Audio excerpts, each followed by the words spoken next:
पृथ्वी की वजह से सिंह सेना को एक जोरदार झटका लगा था, लेकिन अब आर्यन के कारण सब कुछ ठीक होने की उम्मीद नजर आ रही थी। इससे उनके दिलों में उसके लिए एक अलग जगह बन गई थी। सभी सिंह सेना के सैनिकों ने तुरंत उसकी रक्षा करने के लिए उसे चारों ओर से घेर लिया। आर्यन थंडर ड्रैगन रॉड के बगल में खड़ा था और उसकी पृथ्वी की ओर देख रही थी। फिर उसने घमंड से कहा, पृथ्वी, क्या यह अच्छा है? पृथ्वी ने अपनी मुट्ठियां कसकर भींच ली। उसके शरीर से निकलने वाली शक्तियां और ज्यादा भड़क उठी, जिससे सीधे उसके पास मौजूद सिंह सेना के सैनिकों को पीछे हटने के लिए मजबूर होना पड़ा। आर्यन, वो दांत पीसते हुए बोला। आर्यन के चेहरे पर एक मजाकिया मुस्कान थी और वो हंसते हुए बोला, क्या हुआ? क्या ये तुम्हें अच्छा नहीं लगा? पृथ्वी का गुस्सा आसमान छूने लगा था। उसके शरीर से निकलने वाली शक्तियों ने उसके शरीर पर एक शक्तिशाली कवच बना दिया था। फिर उसने अपना एक हाथ उठाया और उसमें एक सुनहरा ड्रैगन भाला दिखाई दिया। फिर भाले की एक चाल के साथ उसने आसमान की ओर एक रोशनी छोड़ी। तुरंत आसमान में अनगिनत सुनहरे भाले दिखाई दिए। फिर पृथ्वी ने अपना भाला कसकर पकड़ा और सीधे आर्यन की ओर बढ़ा। जैसे जैसे वो आगे बढ़ रहा था, आसमान में मौजूद भाले भी बढ़ रहे थे। यंग मास्टर, सावधान रहो। यंग मास्टर, सावधान रहो। चिंता मत करो, हम पृथ्वी को रोक देंगे। सिंह सेना जल्दी से उसे रोकने के लिए आगे बढ़ने लगी, लेकिन तभी आर्यन ने चिल्लाते हुए कहा, आप सभी रास्ते से हट जाओ। यह बोलते हुए उसने अपना पैर उठाया और जमीन में फंसे थंडर ड्रैगन को एक ठोकर मारकर बाहर निकाला। थंडर ड्रैगन रॉड हवा में उछला और जमीन पर एक तेज आवाज के साथ गिरा। उसी पल आर्यन ने एक कदम आगे बढ़ाया और थंडर ड्रैगन रॉड को उठाते हुए हवा में तेजी से घुमाया। आसमान से बारिश की बूंदों की तरह गिरते हुए सभी सुनहरे भाले थंडर ड्रैगन रॉड से टकरा गए, जिससे वहां एक तेज धमाका हुआ। धमाके के बीच बिजली की तेज गड़गड़ाहट सुनी जा सकती थी। आर्यन ने थंडर ड्रैगन रॉड की मदद से पृथ्वी के सुनहरे भालों की बारिश को आसानी से रोक दिया था। अगर इस तथ्य को हटा दिया जाए कि थंडर ड्रैगन रॉड एक सुप्रीम स्टेज हथियार था, तो वो अब तक कब का टूट चुका होता। यह कहना गलत नहीं होगा कि आर्यन अब तक थंडर ड्रैगन रॉड की वजह से जीवित था। यह उसकी मजबूत शक्तियों का एक हिस्सा बन चुका था। अगर यह नहीं होता तो आर्यन कब का मुकाबला हार चुका होता। हालांकि बिना हथियार के लड़ना एक बेवकूफी होती, क्योंकि उन दोनों की शक्तियां समान स्तर पर नहीं थी। बेशक उसे इसका इस्तेमाल करना ही था। उसी पल आर्यन का दाहिना हाथ हिला। ड्रैगन स्लेयर को बाहर निकालते हुए और उन्मादी ढंग से हंसते हुए उसने कहा, पृथ्वी, अब तेरा नरक में जाने का समय आ चुका है। हा। ड्रैगन स्लेयर बाहर निकला। उसकी शक्तियां बेहद अलग और बहुत ही ज्यादा खतरनाक महसूस हो रही थी। वो पहले से पूरी तरह बदल चुका था। फिर आर्यन ने अपने दाहिने हाथ की जादुई शक्ति का इस्तेमाल किया ताकि ड्रैगन स्लेयर को एक हाथ में अच्छी तरह से उठा सके। इसके बाद उसने ड्रैगन स्लेयर तकनीक के 7 वारों का एक साथ इस्तेमाल किया। त्वचा खोल, नस तोड़, हड्डी तोड़, रक्त बर्बाद, आत्मा नष्ट, आत्मा डर और जिंदगी खात्मा। हर बार जब वो अपना ब्लेड लहराता तो आर्यन एक भयंकर कदम आगे बढ़ाता। अपने बाएं हाथ में थंडर ड्रैगन रॉड और दाहिने हाथ में ड्रैगन स्लेयर के साथ वो कदम आगे बढ़ा। 2 उच्च स्तरीय हथियारों के दमन का सामना करते हुए चाहे पृथ्वी कितना भी शक्तिशाली क्यों ना हो, वो इसका सामना नहीं कर पाएगा। अंत में वो एक आखिरी बार के साथ हवा में पीछे की ओर उड़ गया। टेलीपोर्ट आर्यन जहां खड़ा था वहां से गायब हो गया। फिर उसने ड्रैगन स्लेयर को रखा, दोनों हाथों से थंडर ड्रैगन रॉड पर पकड़ लिया और पृथ्वी की छाती को निशाने बनाते हुए हमला किया। नरक में जाओ। बूम! एक तेज आवाज के साथ कवच को भेदते हुए थंडर ड्रैगन रॉड सीधे पृथ्वी की छाती में घुस गया। इसके बाद आर्यन के दिमाग में सिस्टम की आवाज सुनाई दी, आर्यन, तुम्हें पृथ्वी को मारने पर 40,000 एक्सपी पॉइंट्स, 3000 ट्रयू एनर्जी पॉइंट्स और 10 स्ट्राइकिंग मूल्य मिला है। आर्यन, तुम्हें एक स्पिरिचुअल मोती मिला है। स्पिरिचुअल मोती? आर्यन हैरान रह गया। पृथ्वी ज्यादा शक्तिशाली नहीं था, उसकी शक्तियां केवल युद्धराज के चरम पर थी। इसलिए आर्यन ने उस पर स्ट्राइकिंग मूल्य बर्बाद करने की कोशिश नहीं की।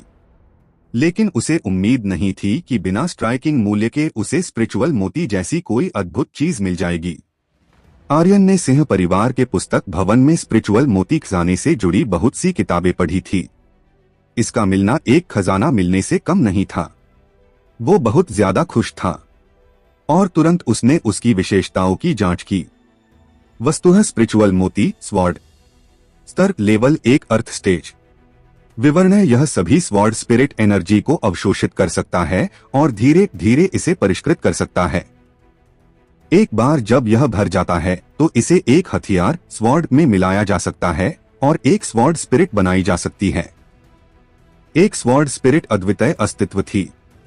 भले ही कोई कितना ही महान स्वॉर्ड योद्धा या फिर स्वॉर्ड बनाने वाले क्यों ना हो, लेकिन वो उसमें एक स्वॉर्ड स्पिरिट को जन्म नहीं दे सकते थे। स्वॉर्ड स्पिरिट एक स्वॉर्ड की आत्मा होती है और यह भी कहा जा सकता है कि यह अपनी आत्मा को मुक्त कर सकती थी। स्वॉर्ड स्पिरिट जितनी शक्तिशाली होगी, एक योद्धा की स्वॉर्ड स्किल्स उतनी ही शक्तिशाली होंगी। ये एक योद्धा को बहुत ज्यादा शक्तिशाली बना देती थी। वास्तव में स्पिरिचुअल मोती एक दुर्लभ खजाना था। भले ही यह किसी को मिल जाए, फिर भी एक स्वॉर्ड स्पिरिट को जन्म देना या फिर विकसित करना बहुत ज्यादा मुश्किल था, क्योंकि इससे भी ज्यादा मुश्किल स्पिरिचुअल मोती के लिए स्वॉर्ड स्पिरिट एनर्जी को अवशोषित करना था। लेकिन चाहे कुछ भी, आर्यन इससे बहुत ज्यादा खुश था। मेरे पास एक ब्लेड और रॉड हैं, लेकिन मेरे पास अभी भी एक स्पिरिचुअल स्वॉर्ड की कमी है। इस तरह मैं और भी ज्यादा शक्तिशाली हो जाऊंगा। उसी समय सिंह सेना के कई सैनिकों ने उसे घेर लिया और जमीन पर घुटने टेक कर कहा, यंग मास्टर की जय हो। इस समय आर्यन पूरी तरह से सिंह सेना का नया लीडर बन गया था और उन सभी पर विजय प्राप्त कर ली थी। आर्यन की आंखें काली हो गईं। 15,000 सिंह सेना को देखते हुए उसने ड्रैगन स्लेयर को उठाया और उसे ऊपर उठाया। फिर एक रौबदार आवाज में कहा, पूरी शाही सेना का सफाया कर दो। मारो मारो मारो मारो मारो मारो मारो मारो मारो। 15,000 सिंह सेना के सैनिकों ने एक स्वर में गर्जना की। फिर अंधेर घाटी के द्वार खोले गए और सभी 15,000 सिंह सेना के सैनिक बाहर शाही सेना से युद्ध करते अपने भाइयों की मदद करने के लिए आगे बढ़े। दूसरी तरफ शाही सेना का बुरा हाल था। दिनेश का चेहरा पीला पड़ चुका था और उसका पूरा शरीर खून से लथपथ था। जब उसने अंधेर घाटी के द्वार खुलते देखे तो वो तुरंत खुश हो गया। लगता है विपुल अपने मकसद में सफल हुआ है। हाँ, पृथ्वी हमें बचाने के लिए सिंह सेना के सैनिकों को ला रहा है। अब हम बच जाएंगे। दिनेश ने कभी सपने में भी नहीं सोचा था कि सिंह सेना पर हमला करने से पहले वुल्फों का एक झुंड उन पर हमला कर देगा। इसके अलावा वो सभी वुल्फ बहुत ज्यादा क्रूर थे। विशेष रूप से मादा वुल्फ, वो बेहद क्रूर थी, जैसे कि दिनेश ने उसके पिता की हत्या की हो। वो बिल्कुल भी उनका सामना नहीं कर पा रहा था। यह कुछ भी नहीं था, वो अपनी जान बचाने के लिए भाग रहे थे। इसके अलावा अतुल सिंह सेना के 4,000 से अधिक शिष्यों को उन्हें मारने के लिए लाया था और उन्हें चारों तरफ से घेर लिया था। घेराबंदी से बाहर निकलने के 10 से ज्यादा प्रयासों के बाद भी वो सफल नहीं हुआ था। अतीत में उसने हमेशा सुना था कि सिंह सेना कितनी शानदार थी, लेकिन वो हमेशा इस बात को नकारता था। हालांकि वो अब कभी भी सिंह सेना की बर्बरता को नहीं भूलने वाला था। दिनेश को जैसे डूबते को तिनके का सहारा मिला हो, वो सिंह सेना के सैनिकों को अंधेर घाटी से बाहर निकलता हुआ देखकर उतना खुश हो गया था। अब सब कुछ ठीक हो जाएगा। शाही सेना की जीत होने वाली है। सिंह सेना नष्ट होने वाली है। हाँ, अब पूरे फायर ग्लास राजवंश में शाही सेना का परचम लहराएगा। हाँ। वो अभी खुद पर गर्व महसूस कर ही रहा था कि तभी शाही सेना के एक सैनिक ने घबराते हुए कहा, नहीं सेनापति, नहीं, यह सेनापति विपुल नहीं है। ऐसा नहीं है। यह सेनापति पृथ्वी भी नहीं है। दिनेश की भौहें सिकुड़ गई। उसने उसे गर्दन से पकड़ लिया और हवा में उठा दिया। अगर वो नहीं है तो यह कौन हो सकता है? क्या वो कचरा आर्यन हो सकता है? उसने चिल्लाते हुए कहा। इससे पहले कि वो अपनी बात खत्म कर पाता, तभी एक आसमान को चीरती हुई आवाज सुनाई दी, यह मैं हूं, उन सभी को मार डालो। दिनेश के अलावा शाही सेना में किसी को भी जिंदा मत छोड़ना। आर्यन 15,000 सिंह सेना के साथ आया और हमला किया। हाँ, यंग मास्टर, आप सच में अद्भुत, अविश्वसनीय है, आप बेमिसाल है। ओजस के दिल में आर्यन के अंदर जाने से जो थोड़ी बहुत चिंता थी पूरी तरह से खत्म हो चुकी थी। वो बहुत लंबे समय से एक सैनिक था, लेकिन उसने कभी भी इतना लापरवाह महसूस नहीं किया था जितना आज कर रहा था। पहली बार जब उसने आर्यन को नीली रेखा शिविर में चट्टान पर देखा और पूरे आत्मविश्वास से चट्टान से नीचे कूदते देखा, उस तरह का आत्मविश्वास, उस तरह का अभिमानी और दबंग आभा ओजस ने पूरी जिंदगी में नहीं देखी थी। वो उससे पूरी तरह से आश्वस्त था। यह भावना बेहद आरामदायक थी। आज जो कुछ भी हुआ था उससे उसका खून खौलने लगा। उसने पहले कभी अपना खून इतना गर्म महसूस नहीं किया था। केवल वो ही नहीं, अतुल, बलदेव, विराट और अलका सभी ऐसा ही महसूस कर रहे थे। आर्यन के कारण उनमें से हर एक अतुलनीय रूप से उत्साहित था। आर्यन ने उन्हें कुछ ऐसा दिया था जो शायद कोई नहीं दे सकता था। सिंह सेना की कभी हार न मानने और कभी न झुकने की भावना। इसे सेना की आत्मा, सिंह सेना की आत्मा भी कहा जाता था। आज जो हुआ वो उनके लिए अविस्मरणीय था और यह एक ऐसी लड़ाई थी जिस पर उन्हें जीवन भर गर्व रहेगा। मार दो, हत्या की आवाजों ने एक बार फिर आसमान हिला दिया। विराट ने एक ही भाले से एक शाही सैनिक को मार डाला और खुशी से चिल्लाया, यंग मास्टर पराक्रमी है, यंग मास्टर शक्तिशाली हैं, यंग मास्टर दबंग हैं। आसमान में गूंजने वाली गर्जनाओं ने सिंह सेना के हर एक सैनिक को गौरवान्वित किया। उनमें से हर एक का खून उबलने लगा था और साथ ही आर्यन की मौजूदगी ने उन्हें और ज्यादा उत्साहित कर दिया था। यह एहसास बहुत बढ़िया था। घेराबंदी छोटी से छोटी होती गई। आर्यन के 15,000 सिंह सेना के सैनिकों के साथ जुड़ने से शाही सेना ने प्रतिरोध करने की क्षमता पूरी तरह से खो दी थी। यहाँ तक कि आत्मसमर्पण करने वाली शाही सेना को भी एक बार में मार दिया जाएगा। आर्यन निश्चित रूप से एक भी शाही सेना के सैनिक को जीवित नहीं रहने देगा। निश्चित रूप से नहीं, क्योंकि यह फायर ग्लास शहर के सिंह परिवार की सुरक्षा का सवाल था। यह उसके दादा और चाचा की सुरक्षा के लिए था और रूबी और छाया के लिए था। इसलिए आर्यन के दिल में उनके प्रति कोई दया नहीं थी। भले ही वो एक नरघातक पागल बन जाए, फिर भी वो संकोच नहीं करेगा। सिंह परिवार के लिए, अपने दादा रूबी और अन्य लोगों के लिए आर्यन अपनी जान भी जोखिम में डाल सकता था। कुछ घंटे बाद आसमान में अंधेरा छा गया। शाही सेना के शव पूरे मैदान में बिखरे हुए थे और सिंह सेना के लगभग किसी भी सैनिक की मृत्यु नहीं हुई थी। इस बार यह एक पूर्ण नरसंहार था। आर्यन मादा फायर किंग वुल्फ के पास गया, गहराई से झुक गया और कहा, आपकी मदद के लिए धन्यवाद। मैं आदेश पारित कर दूंगा, भविष्य में मैं निश्चित रूप से वीरान पर्वत श्रृंखला में किसी भी फायर वुल्फ को नहीं मारने दूंगा। अगर फायर वुल्फों के इस समूह की मदद नहीं होती तो आज का परिणाम अलग होता। आर्यन एक ऐसा व्यक्ति था जो दयालुता का भुगतान करना जानता था। मादा फायर किंग वुल्फ ने गर्जना की, जैसे कि उसने कुछ कहा हो। स्नो व्हाइट ने कहा, मास्टर, उसने कहा कि आज आपके साथ लड़ना सम्मान की बात है और वो बहुत खुश हैं। आर्यन ने स्नो व्हाइट की ओर देखा और कहा, क्या तुम्हें लगता है कि मैं जानवरों की भाषा नहीं समझता? उसने केवल एक बार पुकारा और तुम शब्दों की इतनी लंबी लाइन बता रहे हो।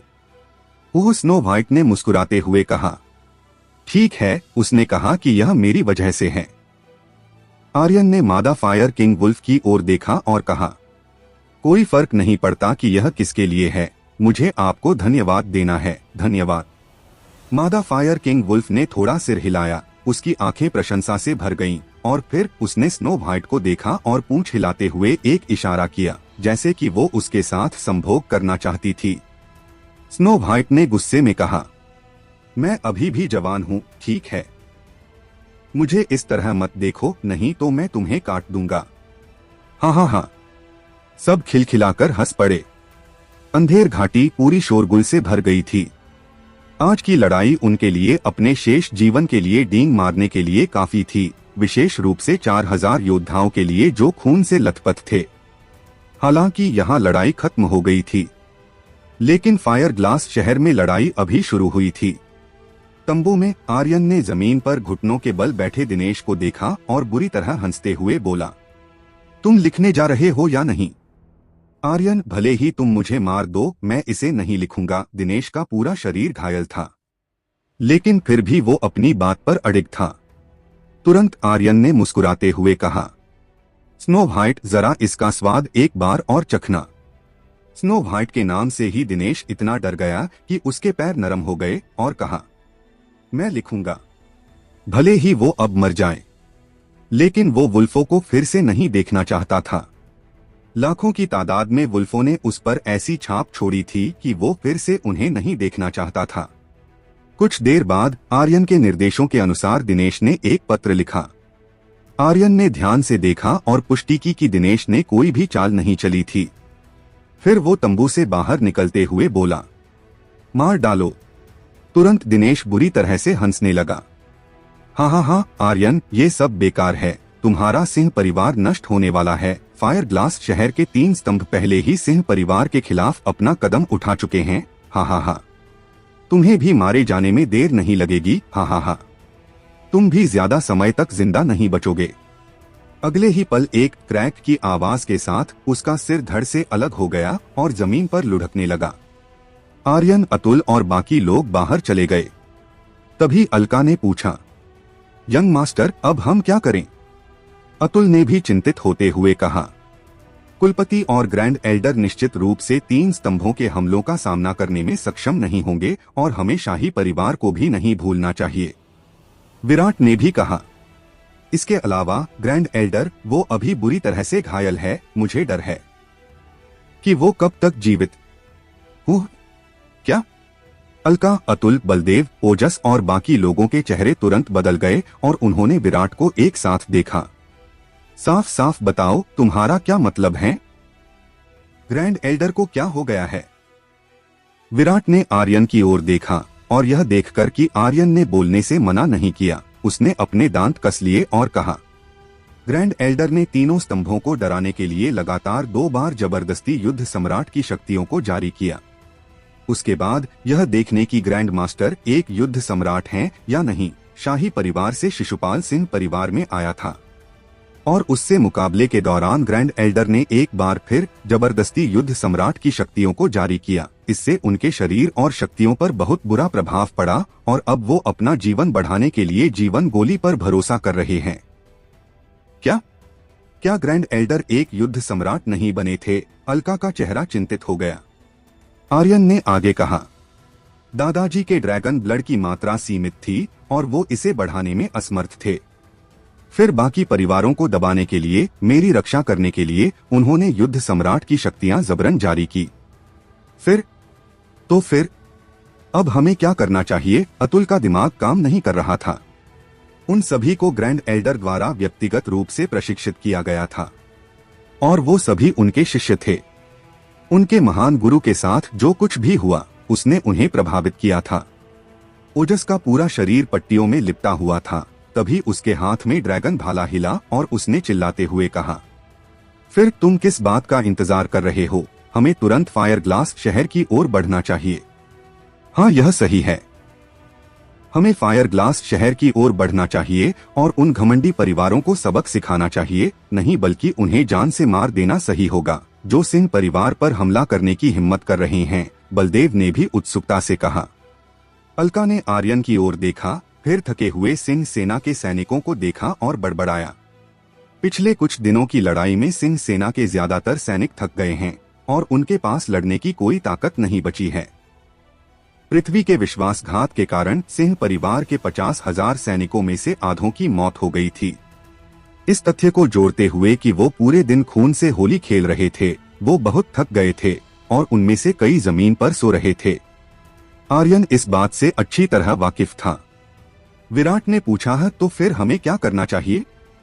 आर्यन ने सांस छोड़ी, विराट को पत्र दिया और कहा, जल्दी से शाही सेना के शिविर में जाओ और इस पत्र को उनके सेनापति को देना। उन्हें बताना कि सिंह सेना ने पूरी तरह से हार स्वीकार कर ली है। दिनेश यहाँ सिंह सेना में कुछ बदलाव करने के लिए रुका है, 10 दिनों में वापस आ जाएगा और सेनापति को यह पत्र रविकांत को देने के लिए बोलना।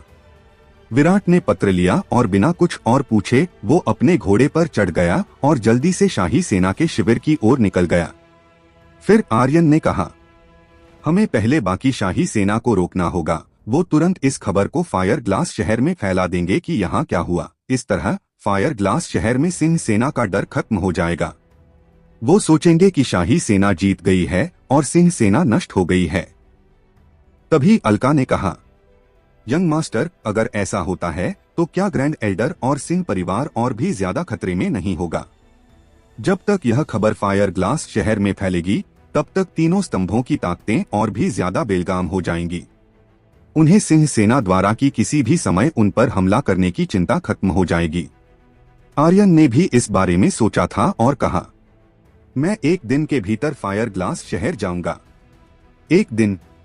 यहाँ से फायर ग्लास शहर पहुँचने में कम से कम 5 दिन लगेंगे। एक दिन में वहाँ पहुँचना बिल्कुल असंभव है, ओजस ने कहा। हाँ यंग मास्टर, ऐसा कैसे हो सकता है? बलदेव ने भी कहा। जब आर्यन यहाँ आया था तो उन्हें पूरे 10 दिन लग गए थे। भले ही वो दिन रात सबसे तेज युद्ध घोड़े की सवारी करता, फिर भी उसे 5 दिन लगेंगे। एक दिन में पहुँचना असंभव था। आर्यन ने उत्साह से हंसते हुए कहा, क्या तुम लोग भूल गए कि तुम्हारे यंग मास्टर के पास अभी भी एक विशाल ड्रैगन की सवारी है? अगर ऐसा है तो। आर्यन को एक साथ देखते हुए हर कोई उत्साहित था। आर्यन हल्के से मुस्कुराया। उसने उन्हें आइस फायर ड्रैगन की समय सीमा के रहस्य के बारे में नहीं बताया। अगर वो उसे बुलाता है तो 2 घंटे बाद आइस फायर ड्रैगन को वापस जाना होगा और अगले एक दिन से पहले वो उसे वापस नहीं बुला सकता था। इसके अलावा अगर उसने उसे बुलाया तो उसको डर था कि फायर ग्लास शहर पहुंचने पर वो उसका हुक्म के इक्के की तरह इस्तेमाल नहीं कर पाएगा। जब तीनों स्तंभ और शाही परिवार उस पर और सिंह परिवार पर हमला करेंगे, वो तब उसका इस्तेमाल करना चाहता था। हालांकि आर्यन ने इसे जोर से नहीं कहा। मैं एक दिन के भीतर फायर ग्लास शहर वापस पहुंच जाऊंगा। यह दूसरा कदम है। लेकिन मैं अकेला तीनों स्तंभों को नहीं संभाल पाऊंगा और यहाँ तक कि आइस फायर ड्रैगन के साथ भी मुझे डर है कि मैं ऐसा नहीं कर पाऊंगा। इसलिए आप लोग तीसरा कदम हैं और मुख्य कदम भी, आर्यन ने कहा। उनमें से किसी के भी कुछ पूछने या बोलने का इंतजार किए बिना आर्यन ने आगे कहा, 5 दिन। 5 दिनों के भीतर मुझे फायर ग्लास शहर में 10,000 सैनिकों की जरूरत होगी। अब मुझे बताओ कि तुम लोगों के लिए इतना समय काफी होगा? तुम्हारे पास इससे ज्यादा वक्त नहीं होगा। तुम्हें 5 दिनों के भीतर वहां पहुंचना ही होगा। मैं उन्हें बस 5 दिनों तक ही रोक सकता हूं। अगर आप लोग समय पर नहीं पहुंच पाए तो समझना कि फायर ग्लास राजवंश में कोई सिंह परिवार नहीं होगा। समझ में आया? यह जिंदगी और मौत का आदेश था। आर्यन अच्छे से जानता था कि चाहे वो कितना भी शक्तिशाली क्यों ना हो, चाहे वो अपने स्तर से ऊपर के लोगों को कितना भी क्यों ना मार सकता हो, वो अभी भी युद्ध सम्राट का कोई मुकाबला नहीं कर सकता था। इसके अलावा वैदिक परिवार में युद्ध सम्राट था, ब्रह्मा परिवार में युद्ध सम्राट था, प्रजापति परिवार में युद्ध सम्राट था और शाही परिवार में तो रविकांत और उनका महान पूर्वज 2 युद्ध सम्राट मौजूद थे। आर्यन अकेले इतने सारे युद्ध सम्राटों का सामना नहीं कर सकता था। हालांकि सिंह सेना के 10,000 सैनिकों के साथ उन्हें आसानी से मारा जा सकता था। अलका ने अपनी मुट्ठी कसकर भींच ली और कहा, यंग मास्टर, चिंता मत करो, मैं 5 दिनों के भीतर जरूर पहुंच जाऊंगी। ओजस ने भी तेज आवाज में कहा, भले ही मुझे अपनी जान जोखिम में डालनी पड़े, फिर भी मैं फायर ग्लास शहर पहुंच जाऊंगा। ठीक है, आर्यन ने अपनी मुट्ठी कसकर भींच ली और कहा, मैं फायर ग्लास शहर में आपका इंतजार करूंगा। सिंह परिवार का अस्तित्व अब आप लोगों के हाथ में है। आर्यन ने एक नजर उन सभी को देखा और इसके तुरंत बाद वाणी के साथ जल्दी वहां से निकल गया। उसने अपनी गति बढ़ाने के लिए विंड शेडो स्टेप तकनीक का इस्तेमाल किया। दादाजी, आपको मेरे वापस आने का इंतजार करना होगा। आपको मेरा इंतजार करना होगा, उसने अपने दिल ही दिल में कहा। फिर आर्यन ने विंड शेडो स्टेप तकनीक का पूरी हद तक इस्तेमाल किया और अपनी गति को और ज्यादा बढ़ा दिया। प्रयु एनर्जी की शक्तियां उसके शरीर में जल रही थी। उसका पूरा शरीर गर्म लपटों से घिर गया था, जैसे कि उसकी शक्ति जल रही हो। वो अपने दादा, सिंह परिवार और रूबी के बारे में बहुत चिंतित था। इसी के साथ आर्यन को यह भी चिंता थी कि तीनों स्वर्ग संप्रदाय की बहनें भी इसमें शामिल हो जाएंगी। अगर ऐसा होता तो हथियारों के स्तर कुछ इस प्रकार है। इन्हें याद रखना: 1 earth stage 7 level, 2 heaven stage 7 level, 3 divine stage 7 level, 4 holy stage 7 level, 5 supreme stage 7 level, 6 semi god 7 level, 7 god stage 7 level. शक्तियों का स्तर कुछ इस प्रकार है: 1 9 लेवल, 2 युद्ध मास्टर 9 लेवल, 3 युद्ध आत्मा 9 लेवल, 4 युद्ध राज 9 लेवल, 5 युद्ध बुजुर्ग 9 लेवल, 6 युद्ध सम्राट 9 लेवल, 7 सर्वस्मराट 9 लेवल। डिमन बीस्ट का स्तर कुछ इस प्रकार है: level 1 beast level, 2 beast level, 3 beast level, 4 beast level, 5 beast level, 6 beast level, 7 beast level, 8 beast level, 9 beast divine beast 9 level, sacred beast 9 level. अंधेर घाटी। अलका ने देखा कि आर्यन एक पल में गायब हो गया और बड़बड़ाया, उसकी गति तो एक घोड़े से भी तेज है, शायद एक विशाल ड्रैगन के बराबर। क्या तुम यंग मास्टर का पीछा कर सकते हो? बिल्कुल नहीं, उनकी गति तो देखो, अगर मैं उनका पीछा करूंगा तो मेरे पैर टूट जाएंगे। यंग मास्टर की गति बिल्कुल बिजली की तरह है। आर्यन की गति देखकर सभी सिंह सेना के सैनिक कांप उठे। अतुल ने तुरंत चिल्लाते हुए कहा, यह बात किसी को पता नहीं चलनी चाहिए। यंग मास्टर, यह यंग मास्टर है, यह सिंह परिवार का यंग मास्टर है। क्या शून्य ड्रैगन ब्लड के साथ कोई इतना भयानक हो सकता है? क्या एक ड्रैगन स्पिरिट योद्धा उनकी बराबरी कर सकता है? आज से मैं ओजस आर्यन को केवल यंग मास्टर के रूप में पहचानूंगा। सभी का दिल प्रशंसा और उत्साह से भर गया। उनकी नजरों में आर्यन वास्तव में बहुत ज्यादा शक्तिशाली था। उन्होंने ऐसा यंग मास्टर पहले कभी नहीं देखा था। ग्रैंड एल्डर ने भी ऐसा कुछ नहीं किया था और ना ही नंदीश ने। पूरी सिंह सेना के दिलों में आर्यन के लिए एक अलग जगह बन चुकी थी। चलो और समय बर्बाद मत करो, चलो रात को आराम करते हैं और कल निकल जाते हैं। हमें 5 दिनों के भीतर फायर ग्लास शहर पहुंचना होगा, अलका ने कहा। फायर ग्लास शहर, सिंह परिवार। थू, वजरनाथ सिंह ने मुंह से खून थूका और एक जीवन गोली निकली। उसका चेहरा बेहद पीला पड़ चुका था। नंदीश का गुस्सा आसमान छू रहा था और अपने पिता को इस हालत में देख उसका दिल अतुलनीय दर्द से भर हुआ था। पिताजी, कल की लड़ाई में मैं आपकी जगह जाऊंगा। यह दूसरा दिन था। लगातार 3 दिनों से लोग हर दिन उन्हें चुनौती देने आते थे। पहले यह प्रजापति परिवार से था, फिर यह ब्रह्मा परिवार से था। वो सभी एक युद्ध सम्राट को भेजते थे जो बारी बारी से वजरनाथ सिंह को चुनौती दे रहे थे। कल शाही परिवार से कोई होगा, एक और युद्ध सम्राट। वजरनाथ सिंह को प्रत्येक मुकाबले में युद्ध सम्राट की शक्तियां जबरन जारी करनी पड़ रही थी। हर एक मुकाबले के बाद वो गंभीर रूप से घायल होते और जिंदा रहने के लिए जीवन गोली खाते थे। जीवन गोली जो उसने अभी अभी खाई थी वो अंतिम थी। कल की लड़ाई में अगर यह फिर से ऐसा ही हुआ, भले ही उनके पास जीवन गोली हो, सब बेकार था। नंदीश को खुद से नफरत हो रही थी। अगर वो थोड़ा भी शक्तिशाली होता तो उसके पिता इस तरह की हालत से नहीं गुजरते। उसने अपनी मुट्ठी को इतना कसकर भींचा कि नाखून से उसका मांस फट गया। उसकी उंगलियों के बीच से खून बह रहा था। अपने पिता को इस हालत में देखकर उसका दिल बहुत असहज महसूस कर रहा था। अगर वो अपने पिता की जगह ले सकता तो वो अपने पिता के लिए सारा दर्द सहन कर लेता। वजरनाथ सिंह को एक खांसी और लगातार खून बहता रहा। जीवन गोली लेने के बाद उसकी आंतरिक चोटों में थोड़ा आराम मिला था, लेकिन यह केवल अस्थायी था। जीवन गोली का उपयोग केवल किसी के जीवन को बढ़ाने के लिए किया जाता था। यह मृत को फिर से जीवित नहीं कर सकती थी। अब वजरनाथ सिंह पहले ही उस बिंदु पर पहुंच चुका था जहां वो अपनी आखिरी सांसों के बीच में अटका हुआ था। अगर वो कल फिर से लड़ता है तो कोई देवता भी उसे बचा नहीं पाएगा। वजरनाथ सिंह को कई बार खांसी आई और उसने एक कमजोर आवाज में कहा, मेरी चिंता मत करो, मेरी पुरानी हड्डियां बहुत मजबूत हैं। लेकिन मुझे डर इस बात है कि मैं ऊपर जाकर अपने पूर्वजों को क्या मुंह दिखाऊंगा। बातचीत के दौरान वजरनाथ सिंह की आंखों का कोना आंसू से चमक उठा। अगर यह मेरे सिंह परिवार के लिए नहीं होता तो यह ऐसा नहीं होता। अगर आलोक नहीं गया होता तो ऐसा नहीं। यह सब मेरी गलती है कि मैंने उसे बहुत ज्यादा सख्त सजा दी। यह उसके जीवन का सबसे बड़ा दर्द था। यही वो बात थी जिसका उसे सबसे ज्यादा पछतावा था। सिंह परिवार में पिछले 100 वर्षों में आलोक जैसा कोई शक्तिशाली, प्रतिभाशाली और ड्रैगन ब्लड के साथ कोई योद्धा पैदा नहीं हुआ था। उसकी ड्रैगन ब्लड की मात्रा 90 अंकों तक भी पहुंच गई थी, इसलिए उसके लिए एक युद्ध सम्राट बनना बस बच्चों का खेल था। अगर वो अभी भी सिंह परिवार में होता तो सिंह परिवार निश्चित रूप से ऐसा नहीं होता। इसके लिए वज्रनाथ सिंह ने खुद को दोषी ठहराया। नंदीश ने कहा, पिताजी, यह पुरानी बातें हैं, उन्हें कुरेदने से सिवाय दर्द के कुछ नहीं मिलेगा। इसके अलावा आलोक ने वास्तव में उस समय गलत किया था। लंबे समय तक वज्रनाथ सिंह के आंसू उसके चेहरे पर बहते रहे।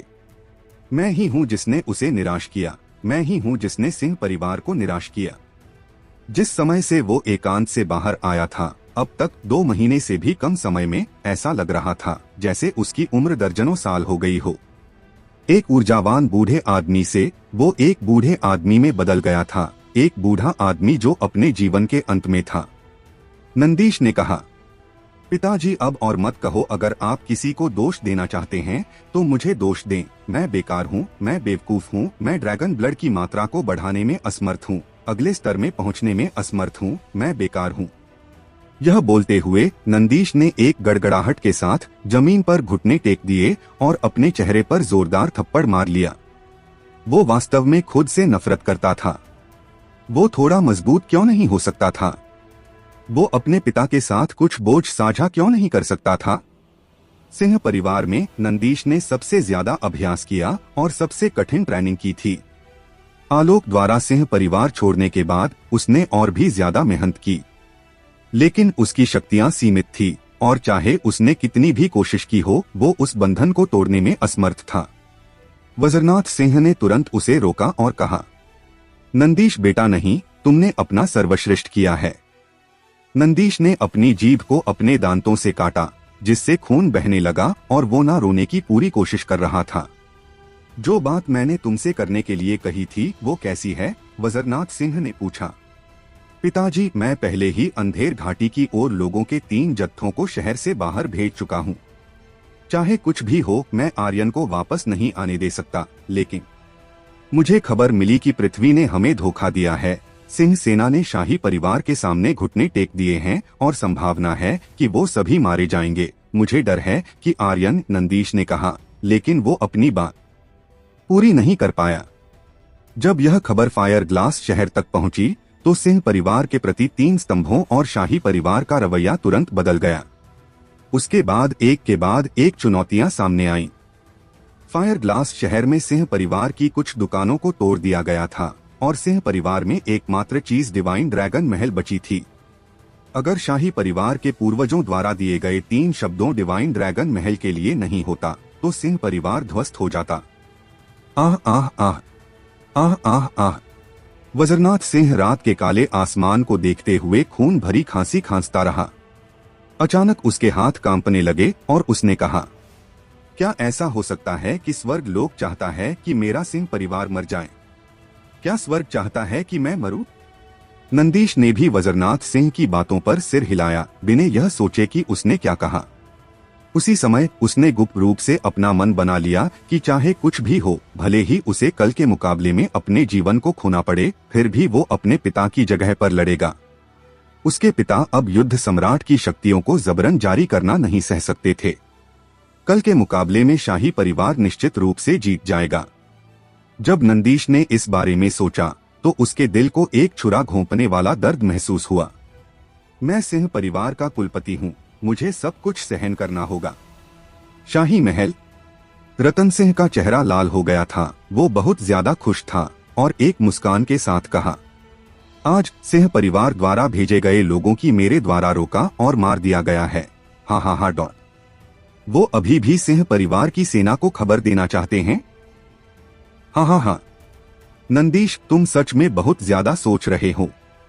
नारद ब्रह्मा ने भी उत्साह से कहा, महामहिम, मैंने सुना है कि सिंह परिवार की सेना ने आपकी शाही सेना के सामने घुटने टेक दिए हैं, फिर भी आप उन्हें क्यों मार रहे हैं? रत्न सिंह ने हंसते हुए कहा, सिंह परिवार के लोगों को मारना मेरे लिए बहुत ज्यादा सुखद बात होती है। हाँ हाँ हाँ, हाँ हाँ हाँ। नारद, ब्रह्मा, श्रीधर प्रजापति और रत्नसिंह जोर जोर से हंसने लगे। श्रीधर प्रजापति ने कहा, महामहिम, कल युद्ध सम्राट रविकांत और वज्रनाथ सिंह के बीच मुकाबला होगा। वज्रनाथ सिंह निश्चित रूप से इस मुकाबले में हारने वाला है।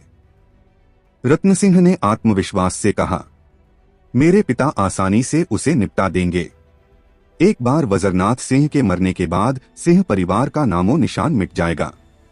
उस समय कोई सिंह परिवार नहीं होगा। उस समय ये हमारी और 3 स्तंभों की दुनिया होगी। हा हा हा, हा हा हा। तीनों खिलखिलाकर हंस पड़े। आर्यन के पैर थक गए थे और उसके पैरों के तलवों में छाले फूट चुके थे।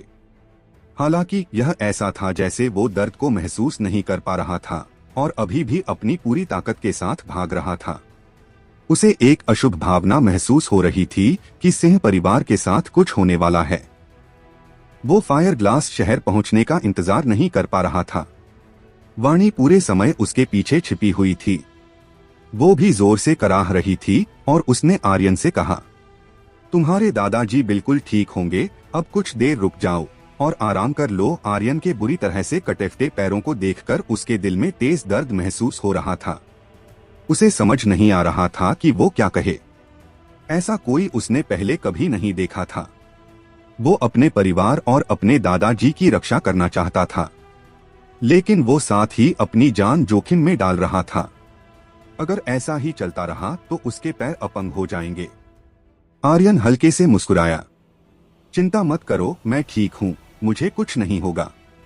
कुछ फर्क नहीं पड़ता कि कितना दर्द हो रहा था। इसको तो वो सहन कर लेता, लेकिन अपने परिवार को खोने का दर्द सहन नहीं करना चाहता था। वो अनाथ नहीं बनना चाहता था और परिवार का एक भी सदस्य नहीं होने की भावना का अनुभव नहीं करना चाहता था।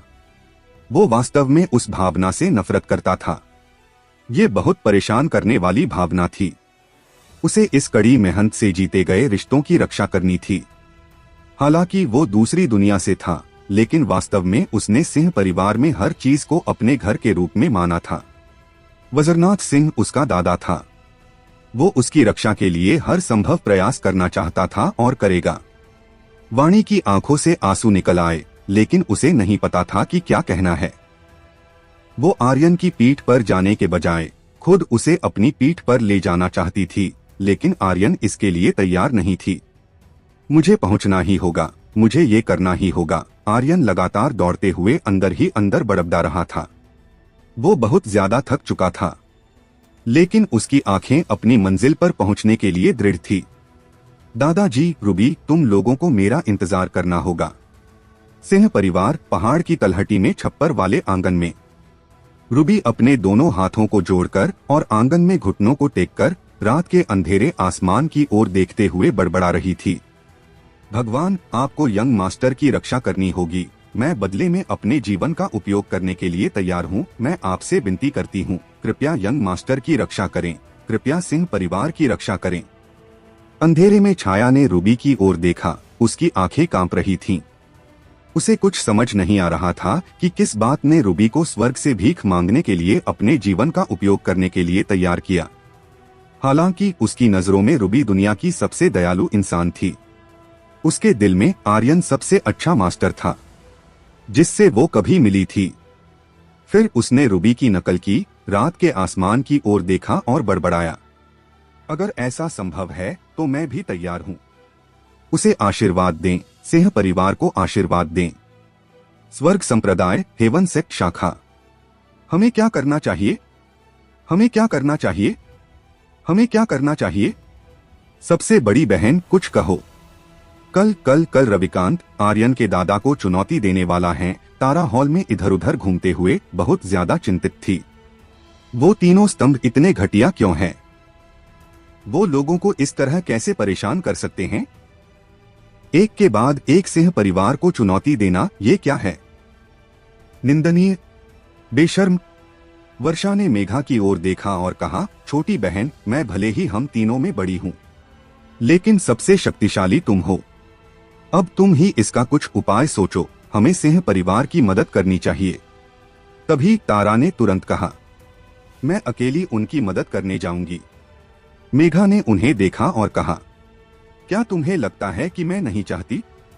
क्या तुम्हें लगता है कि मैं सिंह परिवार को बचाना नहीं चाहती? क्या तुम दोनों भूल गई हो कि इस आंगन के बाहर कौन पहरेदार खड़ा है?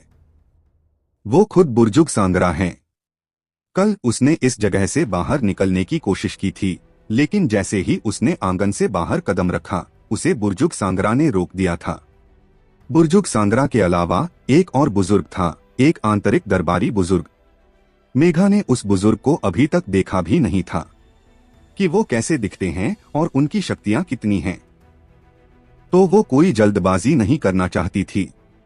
सिंह परिवार को उससे ज्यादा कोई नहीं बचाना चाहता था। वो आर्यन की बहुत एहसानमंद थी। वो उसे चुकाना चाहती थी, लेकिन वो दरवाजे से बाहर भी नहीं निकल सकती थी। अगर वो बाहर निकल भी गई तो भी वो कुछ नहीं कर सकती थी। रविकांत एक युद्ध सम्राट था। वो बिल्कुल भी उसका मुकाबला नहीं कर सकती थी। इसके बावजूद मेघा फिर भी उनकी मदद करना चाहती थी। आर्यन यहाँ नहीं था तो वो सिंह परिवार को बर्बाद होते हुए कैसे देख सकती थी? अगर ऐसा होता तो वो भविष्य में आर्यन का सामना कैसे करती? हफ! मेघा ने गहरी सांस ली और उसकी आंखें अंधेरी हो गईं और कहा, तुम दोनों सिंह परिवार को बचाना चाहती हो, है ना? तारा ने तुरंत कहा, हाँ, मुझे 3 स्तंभों के लोग पसंद नहीं हैं। वो गंदे, बेशर्म और बहुत ज्यादा घृणित हैं। और वो अमर, उसका वास्तव में आर्यन की मंगेतर के साथ संबंध था और यहाँ तक कि उसे यहाँ भी ले आया। मैं वास्तव में उसका चेहरा फाड़ना चाहती हूँ। वो बहुत ज्यादा बेशर्म है। वर्षा ने भी कहा, मेघा, बस मुझे बताओ कि क्या करना है। मेघा भी अमर से नाखुश थी और इरा से तो उससे भी ज्यादा नाखुश थी। वो जानती थी कि इरा आर्यन की मंगेतर थी, बल्कि पूरा फायर ग्लास शहर इसके बारे में जानता था। लेकिन शायद इरा अभी भी नहीं जानती थी और दूसरे मर्द के साथ घूम रही थी। उन दोनों पर बहुत ज्यादा गुस्सा आ रहा था। मेघा ने कहा, मेरे बात ध्यान से सुनो। कल सुबह जब रविकांत आर्यन के दादाजी को चुनौती देगा तो वो आंतरिक दरबार का बुजुर्ग अमर और बाकी सभी वहां देखने जाएंगे। यही हमारा मौका है। वज्रनाथ सिंह को पहले भी 2 बार चुनौती दी जा चुकी थी और वो सभी वहां देखने गए थे, और यह तीसरी बार था। इस तथ्य को जोड़ते हुए कि वो शाही परिवार का बुजुर्ग रविकांत था, तो वो निश्चित रूप से फिर से जाएंगे। इसलिए उनके पास यहाँ से बाहर निकलने का वो सबसे अच्छा समय होगा। बड़ी बहन, तो आपके पास पहले से ही एक योजना थी, तारा ने मुस्कुराते हुए कहा। बड़ी बहन, मुझे बताओ, क्या तुम्हें वो कमीना आर्यन पसंद है? वर्षा ने भी चिढ़ाते हुए कहा। तारा, क्या तुम्हें अभी पता चला? वो उसे बहुत पहले से पसंद करती हैं। हे। तारा शरारत से हंसी और कहा, मुझे पता था, हम तीनों बहनें एक आदमी से शादी करेंगी। यह निश्चित रूप से मजेदार होगा। मेघा ने उसे घूरते हुए देखा। तुम बिल्कुल भी गंभीर नहीं हो। तारा ने जीभ निकालकर उसे चिढ़ाया। वर्षा ने नीची आवाज में कहा, मेघा, तो फिर इरा का क्या? मेघा के भाव बदल गए, उसकी भौहें कसकर सिकुड़ गई, उसकी अभिव्यक्ति बदल गई और उसने तुरंत कहा, जाओ और तैयार हो जाओ। हमें कल की लड़ाई में आर्यन के दादा और सिंह परिवार की रक्षा करनी होगी। यह हमारे लिए आर्यन का एहसान चुकाने का सबसे अच्छा वक्त है। इरा आर्यन की मंगेतर थी। वो मेघा के दिल में एक कांटा थी। यह उसके लिए अतुलनीय रूप से असहज भावना थी। हालांकि वो इसे बाहर नहीं निकाल सकती थी और उसके पास ऐसा करने का कोई कारण नहीं था। मेघा ने इस बारे में ना सोचने की पूरी कोशिश की और वो आर्यन से दूरी बनाए रखने की भी पूरी कोशिश कर रही थी। उसे डर था कि वो कहीं आर्यन के प्यार में ना पड़ जाए, क्योंकि फिर वो उसे कभी भुला नहीं पाएगी। साथ ही वो नहीं चाहती थी कि इरा की वजह से आर्यन को कोई परेशानी हो। शाही परिवार के एक गुप्त कमरे में शिशुपाल ने बूढ़े महान बुजुर्ग महिपाल को बताया कि रविकांत कल वज्रनाथ सिंह को चुनौती देने जा रहा है। बूढ़े पूर्वज महिपाल ने एक पल के लिए सोचा, फिर धीरे से कहा, ऐसा लगता है कि सिंह परिवार का भाग्य अब उनका साथ नहीं दे रहा है। तुम इस मामले में मत पड़ना, ना इसका समर्थन करना और ना इसका विरोध करना। मैंने रविकांत को भी यह समझाया था, लेकिन लगता है कि उसे मेरी बात समझ नहीं आई। बूढ़े पूर्वज महिपाल की तलवार जैसी भौहें थोड़ी ऊपर की ओर उठी और उसने हंसते हुए कहा, चाहे कुछ भी हो, लेकिन हमारा सबसे बड़ा दुश्मन खत्म होने वाला है। जब से हमारे पूर्वज ने फायर ग्लास राजवंश की स्थापना की है, तब से सिंह परिवार हमारे शाही परिवार के लिए एक सिर दर्द बना हुआ है। ड्रैगन स्लेयर की घटना भी हमारे शाही परिवार के लिए एक बहुत बड़ा झटका थी। उस समय भी हम सिंह परिवार को पूरी तरह से खत्म नहीं कर पाए थे, लेकिन इस बार हम उनका पूरी तरह से सफाया कर देंगे। फायर ग्लास शहर में माहौल गर्म था। जल्द ही फेरबदल होने वाला था। सुबह के समय सड़कों पर भीड़ एक मधुमक्खी के छत्ते की तरह थी। सभी एक ही दिशा में डिवाइन ड्रैगन महल की ओर भाग रहे थे। आज आखिरी मुकाबला है। अगर वजरनाथ सिंह इस मुकाबले को जीत गया तो उसके सिंह परिवार पर कोई हमला नहीं करेगा, लेकिन अगर वो हार गया तो सिंह परिवार के लिए और ज्यादा खतरा बढ़ जाएगा। आज का परिणाम क्या होगा? वजरनाथ सिंह युद्ध सम्राट की शक्तियों को जबरन जारी नहीं करेगा, जैसा कि उसने 2 दिन पहले किया था। मैंने सुना है कि उसकी शक्तियां केवल युद्ध बुजुर्ग स्तर पर है और वो युद्ध सम्राट की शक्तियों को जबरन छोड़ रहा था, जिससे उसका आंतरिक शरीर बुरी तरह से क्षतिग्रस्त हो गया है। मैंने तो यह भी सुना है कि जीवन गोली चाहे कितनी भी असरदार क्यों ना हो, यह एक ऐसी दवा नहीं है जो मृतकों को पुनर्जीवित कर सकती है। आज की लड़ाई में यह निश्चित रूप से उसकी रक्षा करने में सक्षम नहीं होगी। हर कोई आपस में आज के मुकाबले के बारे में चर्चा कर रहा था। सड़क पर आर्यध्वज हॉल के महाजन ने सिंह परिवार की ओर जाती भीड़ को देखा और एक लंबी आह भरी, सिंह परिवार खत्म होने वाला है। उसी समय एक अधेड़ उम्र का आदमी बर्फ की तरह ठंडे भाव के साथ उसके पास आया और बोला, आज तुम्हें यहाँ बुलाया गया है ताकि तुम यह देख सको कि कौन सा परिवार खत्म होने वाला है और कौन सा हो गया है। इससे ज्यादा दखलंदाजी देने की तुम्हें अनुमति नहीं है। हमारे आर्यध्वज हॉल का उद्देश्य केवल व्यापार करना है। हम किसी भी स्थानीय मामलों में हस्तक्षेप नहीं कर सकते हैं। मुझे उम्मीद है कि यह बात तुम्हें अच्छे से समझ आ गई होगी। ठीक है पैवेलियन मास्टर, महाजन ने झुकते हुए कहा। फिर वो अपने कमरे में गया और काम पर लग गया। दूसरी तरफ हेवन सेक्ट शाखा में, आप तीनों कृपया अंदर चली जाएं। मेरे लिए चीजों को मुश्किल मत करें। अगर बुजुर्ग को पता चला तो वो मुझे सजा देंगे। एक पहरेदार बुजुर्ग ने तीनों बहनों को बाहर जाने से रोकते हुए कहा। अरे अरे अरे! तारा ने उसे एक ही वार से बेहोश कर दिया और अपनी जीभ बाहर निकालकर कहा, बुजुर्ग हमें माफ करना, लेकिन अभी हम जल्दी में हैं। बड़ी बहन चलो जल्दी करते हैं। इसके बाद तीनों बहनें हेवन सेक्ट शाखा से बाहर निकल गई। रत्न सिंह एक बंद दरवाजे के सामने चुपचाप इंतजार कर रहा था।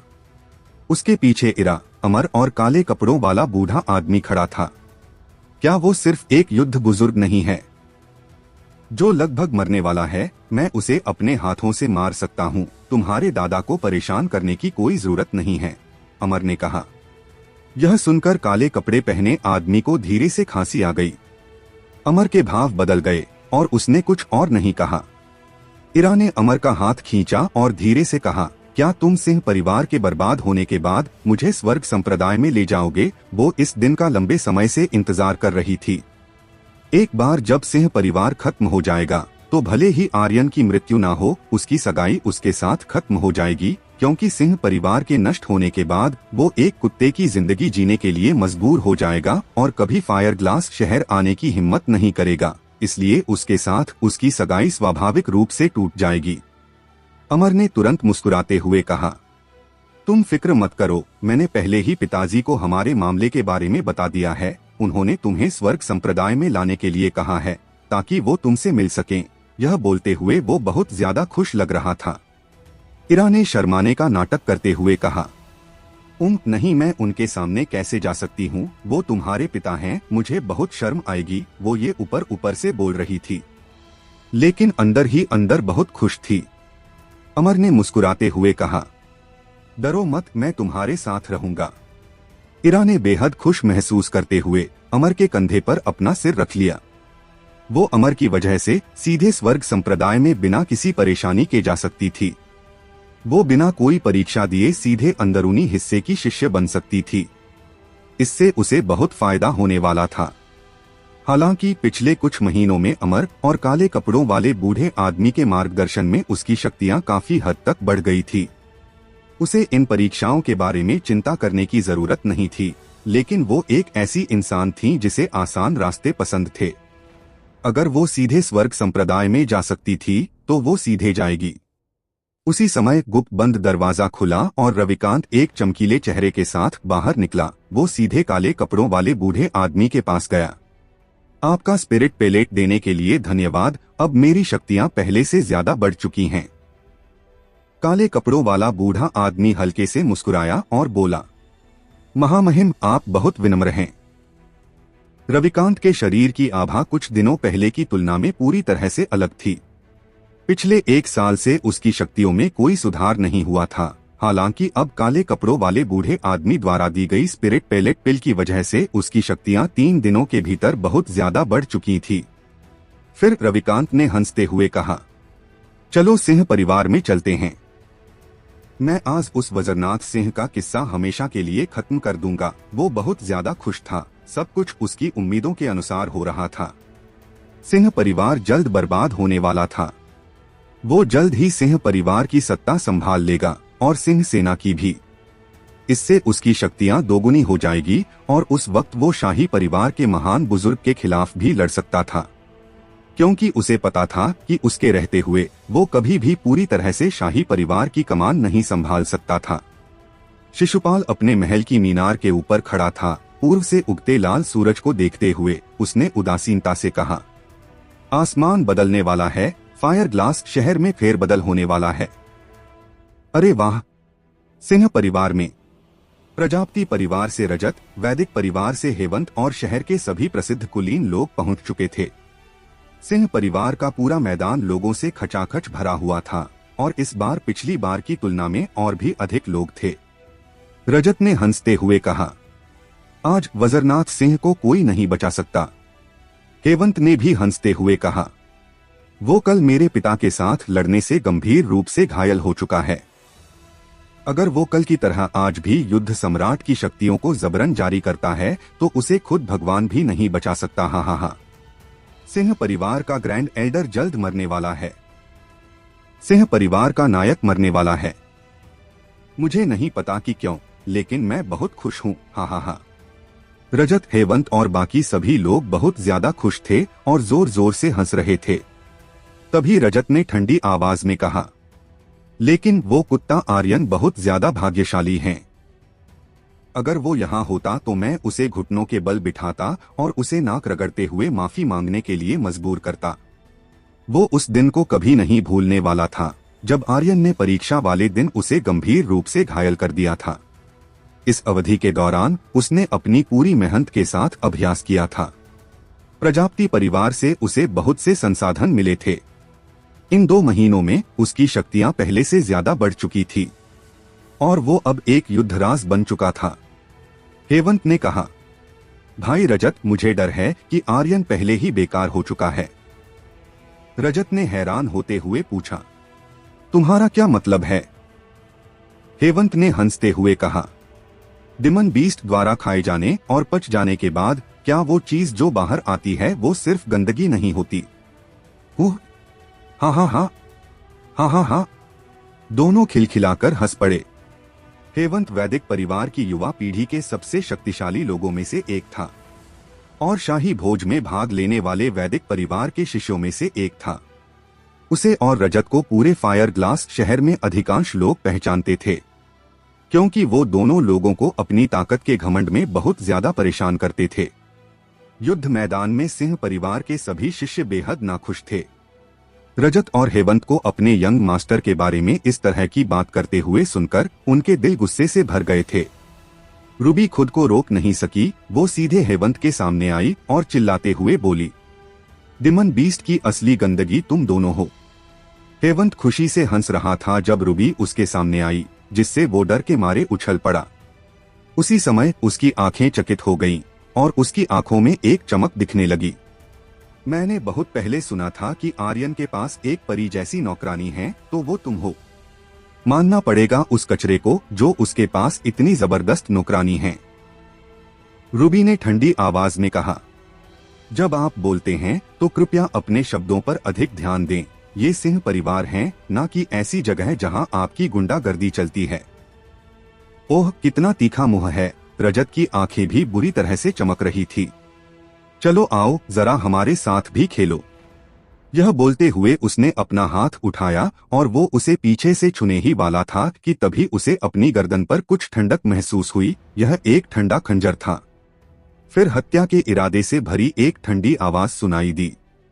अगर तुम उसे छूने की हिम्मत करोगे तो तुम्हारा सिर जमीन पर गिर जाएगा। मैं नहीं हिलूंगा, मैं नहीं हिलूंगा, मैं बिल्कुल नहीं हिलूंगा। अगर तुमने मुझे चोट पहुंचाने की कोशिश की तो तुम भी नहीं बच पाओगी, रजत ने कहा। हालांकि उसकी आवाज में घबराहट साफ महसूस की जा सकती थी। हेवंत भी बहुत ज्यादा डर गया था और उसने तो थोड़ा भी हिलने की हिम्मत नहीं की थी, क्योंकि उसकी गर्दन पर भी एक दूसरा खंजर था। अगर वो थोड़ा भी हिलने की कोशिश करता तो खंजर उसका गला काट देता। रूबी ने गुस्से में कहा, यंग मास्टर आर्यन कभी नहीं मरेंगे। आप सभी पागल सुअर हैं। हुँ, वो दोनों दंग रह गए। यहाँ तक कि छाया भी दंग रह गई। एक पागल सुअर क्या था? रूबी वास्तव में लोगों को अच्छे से सुनाना नहीं जानती थी। आखिर पागल सुअर कहने से पहले भी वो लंबे समय तक हकलाती रही। उसके लिए पागल सुअर कहना ही उसकी सुनाने की सीमा थी। इसी के साथ रूबी हड़बड़ी में वहां से चली गई। छाया ने ठंडी आवाज में कहा, हिलना मत, हिलना नहीं, हिलना नहीं। आवाज धीरे धीरे गायब हो गई। छाया की आवाज न आने के बाद भी रजत और हेवंत ने केवल कुछ मिनटों बाद ही मुड़ने की हिम्मत की और अपने पीछे किसी के ना होने पर आखिरकार उन्होंने राहत की सांस ली। फिर रजत ने एक गहरी सांस लेते हुए जोर से कहा, तुम दोनों बस रुको। एक बार वजरनाथ सिंह के मरने के बाद मैं तुम लोगों को दिखाता हूँ कि मैं क्या कर सकता हूँ। हेवंत भी नाखुश था। एक अच्छी नहीं है। अब जब वो दो हैं तो भाई रजत हमारे पास एक एक होंगी। हाँ। बहुत जल्दी वो दोनों संतोषजनक ढंग से हंसे। उसी वक्त भीड़ में हंगामा होने लगा। शाही परिवार के लोग आ गए हैं। युद्ध सम्राट रविकांत भी आ चुके हैं। रविकांत, रत्नसिंह, इरा और अमर एक साथ मैदान में आए। सबने एक दूसरे की ओर देखा। फिर रविकांत सीधे मैदान के बीचों बीच चला गया, जबकि रत्नसिंह, इरा और अमर के साथ वीआईपी कुर्सियों पर बैठ गया। जैसे ही रविकांत मैदान के बीचों बीच पहुंचा, उसने युद्ध सम्राट की शक्तियों को अपने शरीर से बाहर निकाला और अगले ही पल आसमान में अंधेरा हो गया। फिर एक घमंड भरी और गहरी आवाज में बोला, वजरनाथ सिंह, बाहर आओ और अपनी मृत्यु का सामना करो। जैसे ही उसकी आवाज फीकी पड़ी, आसमान में तेज धमाके होने लगे। यह युद्ध सम्राट की कुचलने वाली खतरनाक शक्तियों की वजह से हवा में होने वाले धमाकों की आवाज थी। पूरे मैदान में युद्ध बुर्जुग की चरम सीमा वाले कुछ लोगों को छोड़कर सभी को दबाव महसूस होने लगा। उनकी सांसें और आवाजें सब दबी हुई थीं। पूरा मैदान शांत था। कुछ देर बाद सारा दबाव समाप्त हो गया था। सभी की सांसें और आवाजें सामान्य हो गईं। कितनी खतरनाक शक्तियां हैं। वो शाही परिवार का सबसे शक्तिशाली इंसान है। हाँ। रविकांत कुछ महीनों पहले तक बस एक युद्ध बुजुर्ग था, लेकिन अचानक उसकी शक्तियों में इतना बड़ा बदलाव कैसे आया कि वो लेवल 1 का युद्ध सम्राट बन गया। हाँ, भाई वो शाही परिवार का कुलपति है। उसके पास अनगिनत खाजने होंगे। लेवल 1 का युद्ध सम्राट, यह पूरे फायर ग्लास राजवंश में सबसे मजबूत अस्तित्व में से एक था। हर कोई इतनी आसानी से एक युद्ध सम्राट नहीं बन सकता था। हेवंत और रजत के पिताजी भी युद्ध सम्राट थे, हालांकि उनकी शक्तियां इतनी खतरनाक नहीं थी जितनी मैदान के बीचों बीच खड़े रविकांत की थी। उन दोनों के पिता भी रविकांत की तरह कुछ दिनों पहले ही युद्ध सम्राट बने थे, लेकिन फिर भी उनकी शक्तियां उसकी तरह मजबूत नहीं थी। अचानक उनका दिल और ज्यादा बैठ गया जब उन्होंने अमर को देखा, जो इरा के बगल में बैठा था। उनके दिल जलन से भर गए थे। स्वर्ग संप्रदाय का समर्थन वास्तव में अलग था। रविकांत की अभिमानी और निडर नजर पूरे मैदान पर छा गई। युद्ध सम्राट की घनी शक्तियां एक बार फिर बढ़ गई और वो चिल्लाया, वजरनाथ, जल्दी से बाहर आओ, मैं तुम्हें जल्द से जल्द मारना चाहता हूँ। अचानक एक बार फिर पूरे मैदान में शक्तियां बढ़ने लगी, लेकिन इस बार यह रविकांत की शक्तियां नहीं थी। इसके बाद एक आवाज सुनाई दी, रविकांत, तुम्हें किस बात का घमंड है? मुकाबला तेज आवाज में कुत्तों की तरह भौंकने का नहीं है, वज्रनाथ सिंह ने बाहर आते हुए कहा। सिंह परिवार के शिष्यों ने जल्दी से एक रास्ता बनाया ताकि वो आगे बढ़ सके। नंदीश उसके पीछे पीछे चल रहा था। उसकी आंखें मैदान के बीचों बीच खड़े रविकांत पर टिकी हुई थी। हाँ हाँ हाँ, रविकांत जोर से हंसा, फिर वज्रनाथ सिंह को देखा और हंसते हुए बोला, मुझे उम्मीद है कि तुम मुकाबले में कुछ देर टिकोगे और मुझे अपनी शक्तियों का प्रदर्शन करने का मौका दोगे। लेकिन अगर तुम पहले ही पीछे हट जाते हो और सिंह परिवार के साथ मेरे सामने घुटने टेक देते हो तो मैं तुम्हारी जान बख्श सकता हूँ। यह सुनकर वज्रनाथ सिंह को बहुत ज्यादा गुस्सा आ गया और उसकी आंखें गहरी हो गई। बूम, उसके शरीर से अचानक युद्ध सम्राट की शक्तियां बाहर निकली और पूरे मैदान में फैल गई, जिससे एक शक्तिशाली दबाव पैदा हुआ और पूरा मैदान कांपने लगा। रविकांत ने उसका मजाक उड़ाया और कहा, तुम सिर्फ एक पागल बुढ़े हो, तुम्हारी जिंदगी की बस कुछ सांसें बची है और तुम उन्हें भी युद्ध सम्राट की शक्तियों को जबरन छोड़कर गंवाना चाहते हो। तुम वास्तव में खुद को कुछ ज्यादा आंक रहे हो। रविकांत, तुम्हें पता चल जाएगा कि मैं खुद को बढ़ा चढ़ाकर आंक रहा हूँ या नहीं। वज्रनाथ सिंह के चेहरे पर एक अजीब सी मुस्कान थी। वो किसी भी चीज के लिए तैयार रहता था, भले ही वो मर जाए, लेकिन वो रविकांत को भी साथ लेकर मरेगा। रविकांत के मरने के बाद फायर ग्लास शहर की शक्तियों में एक बार फिर फेरबदल किया जाएगा। वैदिक परिवार और प्रजापति परिवार निश्चित रूप से उस अच्छे मौके को नहीं जाने देंगे। इसके अलावा रविकांत के मरने के बाद सिंह परिवार पर उंगली उठाने की हिम्मत कोई नहीं करेगा और साथ ही जीवित रहने का एक मौका हो सकता था। लेकिन रविकांत को उसका कोई डर नहीं था। वो हंस पड़ा। पागलों की तरह बात करना बंद करो, तुम्हें पता नहीं है क्या? पागल कुत्ता ज्यादा समय तक जीवित नहीं रहता। वज्रनाथ सिंह मैदान की ओर बढ़ने लगा, लेकिन इससे पहले कि वो कोई कदम उठा पाता, नंदीश का शरीर हिला और वो एक ऊंची छलांग के साथ सीधे रविकांत के सामने उतरा।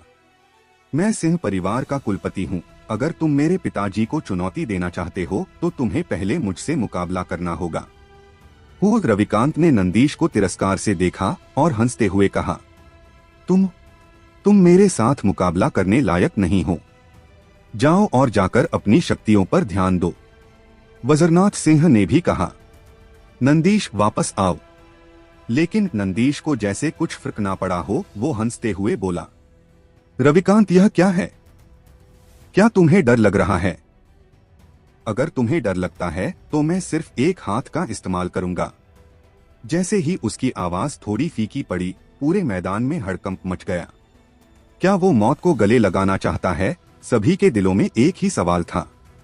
रविकांत की आंखें छोटी हो गई और उसने एक गंभीर आवाज में कहा, अगर तुम खुद मौत को दावत देना चाहते हो तो इसमें मैं कुछ नहीं कर सकता। अचानक उसका शरीर हिला और एक शक्तियों की लहर नंदीश की ओर बढ़ी। शूट, इसी के साथ बिजली की रफ्तार से उसका शरीर हवा को काटते हुए नंदीश के सामने पहुंचा। फिर उसकी दाहिनी हथेली हिला और एक हमला किया। Fire palm. नंदीश साफ साफ रविकांत के शरीर को भी नहीं देख पा रहा था। उनकी शक्तियों के बीच अंतर बहुत बड़ा था। वो केवल एक युद्ध बुजुर्ग था और जबकि रविकांत एक युद्ध सम्राट था। जैसे जैसे वो उसके करीब बढ़ता जा रहा था, उसे पता था कि उसका अंत जल्द होने वाला है, लेकिन वो अपनी मौत का इस्तेमाल रविकांत की शक्तियों को थोड़ा कम करने के लिए करना चाहता था, ताकि वो अपने पिता के लिए कुछ समय और निकाल सके। वो सिंह परिवार का कुलपति था, लेकिन उसे खुद से बहुत ज्यादा नफरत थी क्योंकि उसकी शक्तियां सीमित थी। उसे इस बात से नफरत थी कि वो सिंह परिवार की रक्षा के लिए कुछ नहीं कर सकता था। उसे नफरत थी कि वो इतना बेकार था, हालांकि वो जानता था कि वो सिंह परिवार का कुलपति है, और थोड़ा चिंतित था कि उसे इसे वहन करना होगा। बूम। नंदीश ने जवाबी हमला करने की कोशिश भी नहीं की, लेकिन बचाव के लिए अपनी पूरी शक्तियों का इस्तेमाल किया। रविकांत की हथेली सीधे उसकी छाती पर लगी, जिससे उसकी छाती के सारे कपड़े जल गए। छाती पर 5 उंगलियों के साथ एक स्पष्ट हथेली का निशान छप गया, जिससे उसके मुंह से खून बह निकला। उसका शरीर पलट गया और जमीन पर एक तेज धमाके के साथ टकराया, जिससे जमीन फट गई। आह आह आह। नंदीश के मुंह से खांसी के साथ लगातार खून निकल रहा था और उसे ऐसा महसूस हो रहा है जैसे उसकी छाती की हड्डियां टूट गई हो। रविकांत ने उसे देखा और तिरस्कार से कहा, तुमने खुद को कुछ ज्यादा आंकने की गलती कर दी। लेकिन इसके उल्ट नंदीश ने दर्द को सहते हुए, जमीन पर रेंगते हुए और पीले पड़ चुके चेहरे के साथ चिल्लाते हुए रविकांत से कहा, मैं अभी तक हारा नहीं हूँ। भूत। इससे रविकांत को और ज्यादा गुस्सा आ गया। तुम हारे नहीं है ना। जैसे ही उसने ऐसा कहा, एक बार फिर हथेली सीधे नंदीश की छाती पर लगी। नंदीश ने एक बार फिर रेंगना शुरू किया और कहा, मैं अभी तक नहीं हारा हूँ। रविकांत का गुस्सा भी बढ़ गया और उसने गंभीरता से कहा, सिंह परिवार के लोगों की हड्डियां बहुत ज्यादा सख्त हैं। चलो मैं देखना चाहता हूँ कि तुम्हारी हड्डियां कितनी मजबूत हैं। उसने दोनों हाथों में शक्तियां भरी और जैसे ही नंदीश ने फिर से खड़े होने की कोशिश की, उसकी मुट्ठियां एक मूसलाधार तूफान की तरह नंदीश पर बरसने लगी। क्या तुमने हार मानी? हर मुक्के के साथ नंदीश ने अपने मुंह से खून थूका। 10 सेकंड बाद उसका पूरा शरीर खून से लथपथ हो गया। हालांकि उसने फिर भी हार नहीं मानी। उसकी आंखें अभी भी सीधे रविकांत की ओर देख रही थीं और वो मुस्कुरा रहा था, अपने खून से लथपथ दांतों को दिखाते हुए हंस रहा था। हाँ हाँ हाँ, मैंने अभी तक हार नहीं मानी है। हाँ हाँ हाँ। इसी के साथ उसने फिर से मुंह से खून थूका। मैदान में मौजूद हर कोई हैरान था। सब उसकी सहन शक्ति को देख भौंचक के रह गए। यहाँ तक कि खुद वज्रनाथ सिंह भी दंग था। उसने अपनी मुट्ठियां कसकर भींच लीं और अपने दांत पीसते हुए कहा, नंदीश बस बहुत हुआ, इतना काफी है। कुलपति, कुलपति। आह। सिंह परिवार के शिष्यों की आंखें खून से लथपथ लाल रंग की हो चुकी थीं। मैदान के बीच में खून से लथपथ अपने कुलपति को देखकर सिंह परिवार का हर एक शिष्य गुस्से से उबर रहा था। अन्य परिवारों के लोग भी हैरान रह गए। सिंह परिवार के लोगों की हड्डियां वास्तव में मजबूत हैं। इतनी बुरी तरह से मार खाने के बाद भी उसकी मौत नहीं हुई। अचानक इरा जोर से चिल्लाई, दादाजी, उसे मार डालो। उसको यह बोलता हुआ सुन सिंह परिवार के शिष्यों ने इरा को जलती हुई नजरों से देखा। उनकी आंखें नफरत से भरी हुई थीं। क्या इस तरह की लड़की सिंह परिवार की बहू बनने लायक थी? इरा का चेहरा श्रेष्ठता की भावना से भरा हुआ था और उसने फिर से घमंड में कहा, कचरे का एक बेकार गुच्छा। यह सुनकर रूबी, छाया और स्वर्ग संप्रदाय की तीनों बहनों की मुट्ठियां इतनी तेज कसकर बंद हुई कि उनकी हड्डियों के चटकने तक की आवाज सुनी जा सकती थी। सभी बहुत ज्यादा गुस्से में थी। तारा यह कहने से खुद को रोक नहीं पाई, मैं वास्तव में उसका मुंह फाड़ना चाहती हूँ। अगर मेघा ने उसे पीछे से पकड़ा नहीं होता तो वो पहले ही बाहर निकल जाती और इरा से भिड़ जाती।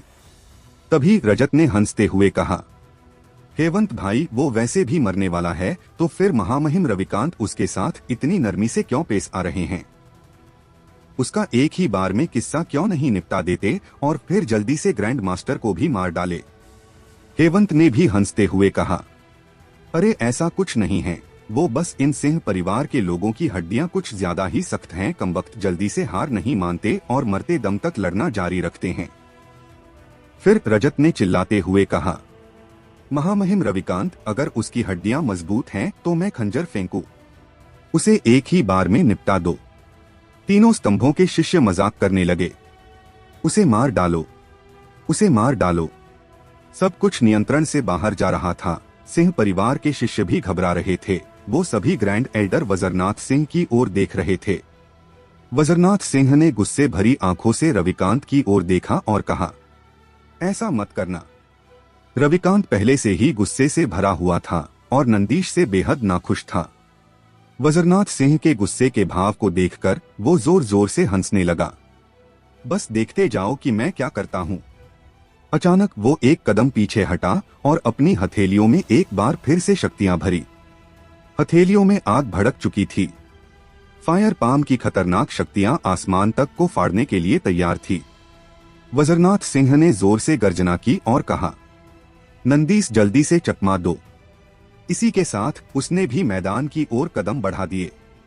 लेकिन उनके बीच दूरी बहुत ज्यादा थी और रविकांत की गति उससे भी अधिक तेज थी। वो पहले ही नंदीश के पास पहुंच चुका था और एक ठंडी हंसी के साथ बोला, मरने का वक्त आ गया। आकाश नष्ट आग, जलती हुई गर्म शक्तियां धरती को चकनाचूर करने वाले तरीके से तेजी से बढ़ी। नंदीश हमले को चकमा नहीं दे सकता था। वो अपनी जगह पर ठीक से खड़ा भी नहीं हो पा रहा था, उसके पैर डगमगा रहे थे। हालांकि फिर भी उसने अपनी पूरी शक्तियों का इस्तेमाल किया और सामने से आते रविकांत को देखते हुए कहा, सिंह परिवार कभी हार नहीं मानेगा। उसकी आवाज ने आसमान हिला दिया और गर्म लपटों ने उसे अपनी चपेट में ले लिया। फिर उसका शरीर पीछे की ओर उड़ गया और दसियों मीटर दूर जाकर मैदान की दीवार से टकरा गया। पूरी दीवार ढह गई और मलबे के नीचे नंदीश दफन हो गया। वज्रनाथ सिंह अपनी पूरी ताकत के साथ उसकी ओर बढ़ा और साथ ही सिंह परिवार के शिष्य भी अपनी पूरी ताकत के साथ भागे। नंदीश बेटा, कुलपति, रविकांत के इस हमले में बहुत ज्यादा शक्तियां थी। मैदान में मौजूद रविकांत ठंडी हंसी के साथ हंसा और बोला, ये खुद ज्यादा आंकने का नतीजा है वज्रनाथ सिंह, अब अगला नंबर तुम्हारा है। वज्रनाथ सिंह के हाथ दीवार के मलबे को हटा रहे थे। उसकी उंगलियों से खून बह रहा था। वो पूरी तरह से बौखलाया हुआ था। उसके माथे पर सफेद बाल बिखरे हुए थे। इस समय वो वास्तव में 100 साल के बूढ़े आदमी की तरह लग रहा था। एक बूढ़ा आदमी जो लगभग हवा चलने पर गिर जाता। मलबे से नंदीश को खोदने के बाद अपने बेटे को देखते हुए, जिसका चेहरा धूल से ढका हुआ था, वज्रनाथ सिंह ने उसे कसकर गले लगाया। नंदीश बेटा, उसकी आंखों से आंसू की 2 धाराएं बहने लगीं और उसके चेहरे से आंसू बुरी तरह टपकने लगे। उसका दिल दर्द कर रहा था और वो लगातार खांस रहा था, साथ ही मुंह से खून थूक रहा था। आसपास के सिंह परिवार के शिष्यों की आंखें भी गुस्से और अतुलनीय दुहक से भर गई थीं। तभी एक हल्के से खांसने की आवाज आई। यह नंदीश के खांसने की आवाज थी, जिसने होश में आते हुए अपने मुंह से खून थूका और कहा, मैं नहीं हारा, मैं अभी तक नहीं हारा। इसी के साथ उसकी आंखें बंद हो गई। कुलपति अभी भी जीवित है, सिंह परिवार का एक शिष्य चिल्लाया। मैदान में मौजूद हर कोई हैरान रह गया। मैदान में मौजूद रविकांत भी हैरान रह गया, जैसे कि उसे बहुत अपमान सहना पड़ा हो। उसने अपनी मुट्ठियां कसकर भींच ली और उसके शरीर से शक्तियां बाहर निकलने लगी। वो अभी भी जीवित है, वो अभी भी जीवित है, वो अभी भी जीवित है, कुलपति अभी भी जीवित है। सिंह परिवार के शिष्यों ने खुशी से शोर मचाया। वज्रनाथ सिंह ने तुरंत नंदीश के एक हाथ को पकड़ा और उसकी नसों को देखने लगा। उसकी नसें अभी भी धीरे धीरे से फड़क रही थी। ये महसूस करते हुए उसने खुशी से कहा, अभी भी एक नस है, अभी भी नसें चल रही है, और वो खुशी से रोने लगा। हालांकि वो बेहोश था, फिर भी उसकी सांसें चल रही थी, वो अभी मरा नहीं था। उसी समय मेघा जल्दी से आगे बढ़ी और वज्रनाथ सिंह के पास बैठते हुए बोली, ग्रैंड एल्डर, यह एक हीलिंग स्पिरिट पिल है, यह एक हेवन स्टेज हीलिंग पिल है, जल्दी से उसे दे दो। वज्रनाथ सिंह ने तुरंत उसे धन्यवाद कहा और हीलिंग पिल ले ली। फिर उसने नंदीश का मुंह खोला और उसे स्पिरिट पिल दी। अचानक रविकांत का शरीर हिला और वो एक पल में वज्रनाथ सिंह के पीछे पहुंच गया। चूंकि उसने कहा है कि वो हारा नहीं, तो ये मुकाबला अभी तक खत्म नहीं हुआ है, उसने गुस्से में कहा। इससे वज्रनाथ सिंह को इतना ज्यादा गुस्सा आ गया कि वो लगभग गुस्से में कांप रहा था। फिर एक ड्रैगन की तरह दहाड़ते हुए बोला, रविकांत। मेघा ने अपनी स्वॉर्ड निकाली और उसे रविकांत की ओर करते हुए कहा, तुमने पहले ही उसकी ये हालत कर कर मार दिया है, अब तुम्हें और क्या चाहिए। तारा और वर्षा भी एक साथ रविकांत के सामने पहुंची और तारा ने अपनी स्वॉर्ड निकाली और कहा, बुढ़े, अगर अब तुमने एक कदम आगे बढ़ाने की कोशिश की, तुम्हारा सिर यहीं गिर जाएगा। रूबी भी वहां पहुंची। उसने अपने हाथ फैलाए और रविकांत के रास्ते को रोकते हुए बोली, आप ग्रैंड एल्डर को धमका नहीं सकते हैं। छाया भी उसी के पीछे खड़ी थी और स्वर्ग संप्रदाय की तीनों बहनें भी रविकांत का रास्ता रोककर खड़ी थी। इस दृश्य को देखकर मैदान में मौजूद हर कोई आपस में फुसफुसाने लगा। रविकांत ने अपनी काली गहरी आंखें घुमाई और अमर की ओर देखा। अमर उसका इशारा समझ गया और ठंडी मुस्कान के साथ बोला, मेघा, तुम क्या करने की कोशिश कर रही हो।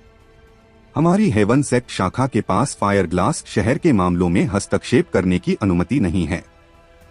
मेघा ने उसे पूरी तरह से नजरअंदाज कर दिया और रविकांत की ओर देखते हुए कहा, आज मैं तुम्हें स्वर्ग संप्रदाय की एक आंतरिक शिष्य होने के नाते चेतावनी देती हूँ, अगर तुमने एक भी कदम आगे बढ़ाया तो। उसने अपनी बात पूरी नहीं की और अंदरूनी शक्तियों का इस्तेमाल करते हुए रविकांत के दिमाग पर दबाव डाला। इससे रविकांत के ऊपर कोई फर्क नहीं पड़ा और उसने हंसते हुए कहा, नहीं तो क्या? तारा ने गुस्से में कहा, नहीं तो मैं तुम्हें मार दूंगी। रविकांत मुस्कुराया और इसके तुरंत बाद उसके शरीर से युद्ध सम्राट की शक्तियां बाहर निकली, जो सीधे तारा के दिमाग पर दबाव डालने लगी। तारा दबाव को झेल नहीं सकी और मुंह से खून थूकने लगी। मेघा और वर्षा दोनों की अभिव्यक्ति बदल गई। वो एक साथ आगे बढ़ी और तारा को सहारा दिया। छोटी बहन मेघा का चेहरा गुस्से में उबल रहा था। तभी वज्रनाथ सिंह का शरीर धुंधला पड़ गया और वो जोर से चिल्लाया, रविकांत, जिस इंसान से तुम मुकाबला करना चाहते हो वो मैं हूँ, इसका उनसे कोई लेना देना नहीं है। आओ। इतना कहकर वो पहले ही मैदान के बीचों बीच पहुंच चुका था। उसके शरीर से युद्ध बुजुर्ग की शक्तियां निकल रही थी। उसकी आंखें गुस्से में जल रही थीं और वो हत्या के इरादे से रविकांत को देख रहा था। सिंह परिवार का मैदान। जब रविकांत ने अपना दबाव वापस लिया तो तारा अपने पैरों पर खड़ी नहीं रह सकी। अगर वर्षा ने उसे पकड़ा नहीं होता तो वो पहले ही नीचे जमीन पर गिर चुकी होती। तारा इसे बर्दाश्त नहीं कर सकी और एक बार फिर से खांसते हुए मुंह से खून थूका। उसका चेहरा पीला पड़ चुका था और वो बहुत ज्यादा दर्द महसूस कर रही थी। उसकी और रविकांत की शक्तियों के बीच अंतर बहुत बड़ा था। वो युद्ध सम्राट की शक्तियों का सामना नहीं कर सकती थी। अगर उसकी शक्तियों की नींव गहरी नहीं होती और वो एक साधारण योद्धा होती तो वो बहुत पहले ही मर चुकी होती। बड़ी बहन, उसे मैदान में जाने से रोको। आर्यन के दादाजी उसका सामना नहीं कर पाएंगे, तारा ने मेघा और वर्षा को देखते हुए कमजोर आवाज में कहा। अचानक वो दोनों रविकांत की ओर उसे रोकने के लिए आगे बढ़ी और एक साथ अपनी स्वॉर्ड से हमला किया। दोनों स्वॉर्ड तेजी से घूमते हुए आगे बढ़ रही थी। उनकी स्वॉर्ड आर्ट बहुत गहरी थी। उनकी आकृतियां झूम उठीं और दिव्य स्तर के बिखरे हुए फूलों की तरह उन्होंने सीधे रविकांत का रास्ता रोक दिया।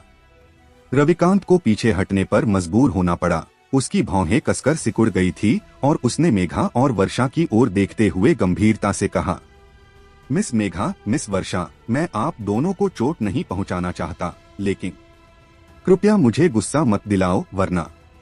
मैदान के बीच से वज्रनाथ सिंह ने भी कहा, देवियों, आपके अच्छे इरादों के लिए धन्यवाद। यह सिंह परिवार का मामला है, इसे मुझे सुलझाने दो। वो स्वर्ग संप्रदाय के नियमों के बारे में थोड़ा जानता था। अगर स्वर्ग संप्रदाय का कोई भी सदस्य या फिर शिष्य स्थानीय मामलों में हस्तक्षेप करने की कोशिश करता तो उन्हें कड़ी से कड़ी सजा दी जाती थी। यह उनके नियमों का उल्लंघन था। वो स्वर्ग संप्रदाय की उन तीनों बहनों का आभारी था, खास तौर पर उस स्पिरिट पिल के लिए जिसने उसके बेटे की हालत में थोड़ा सुधार किया था।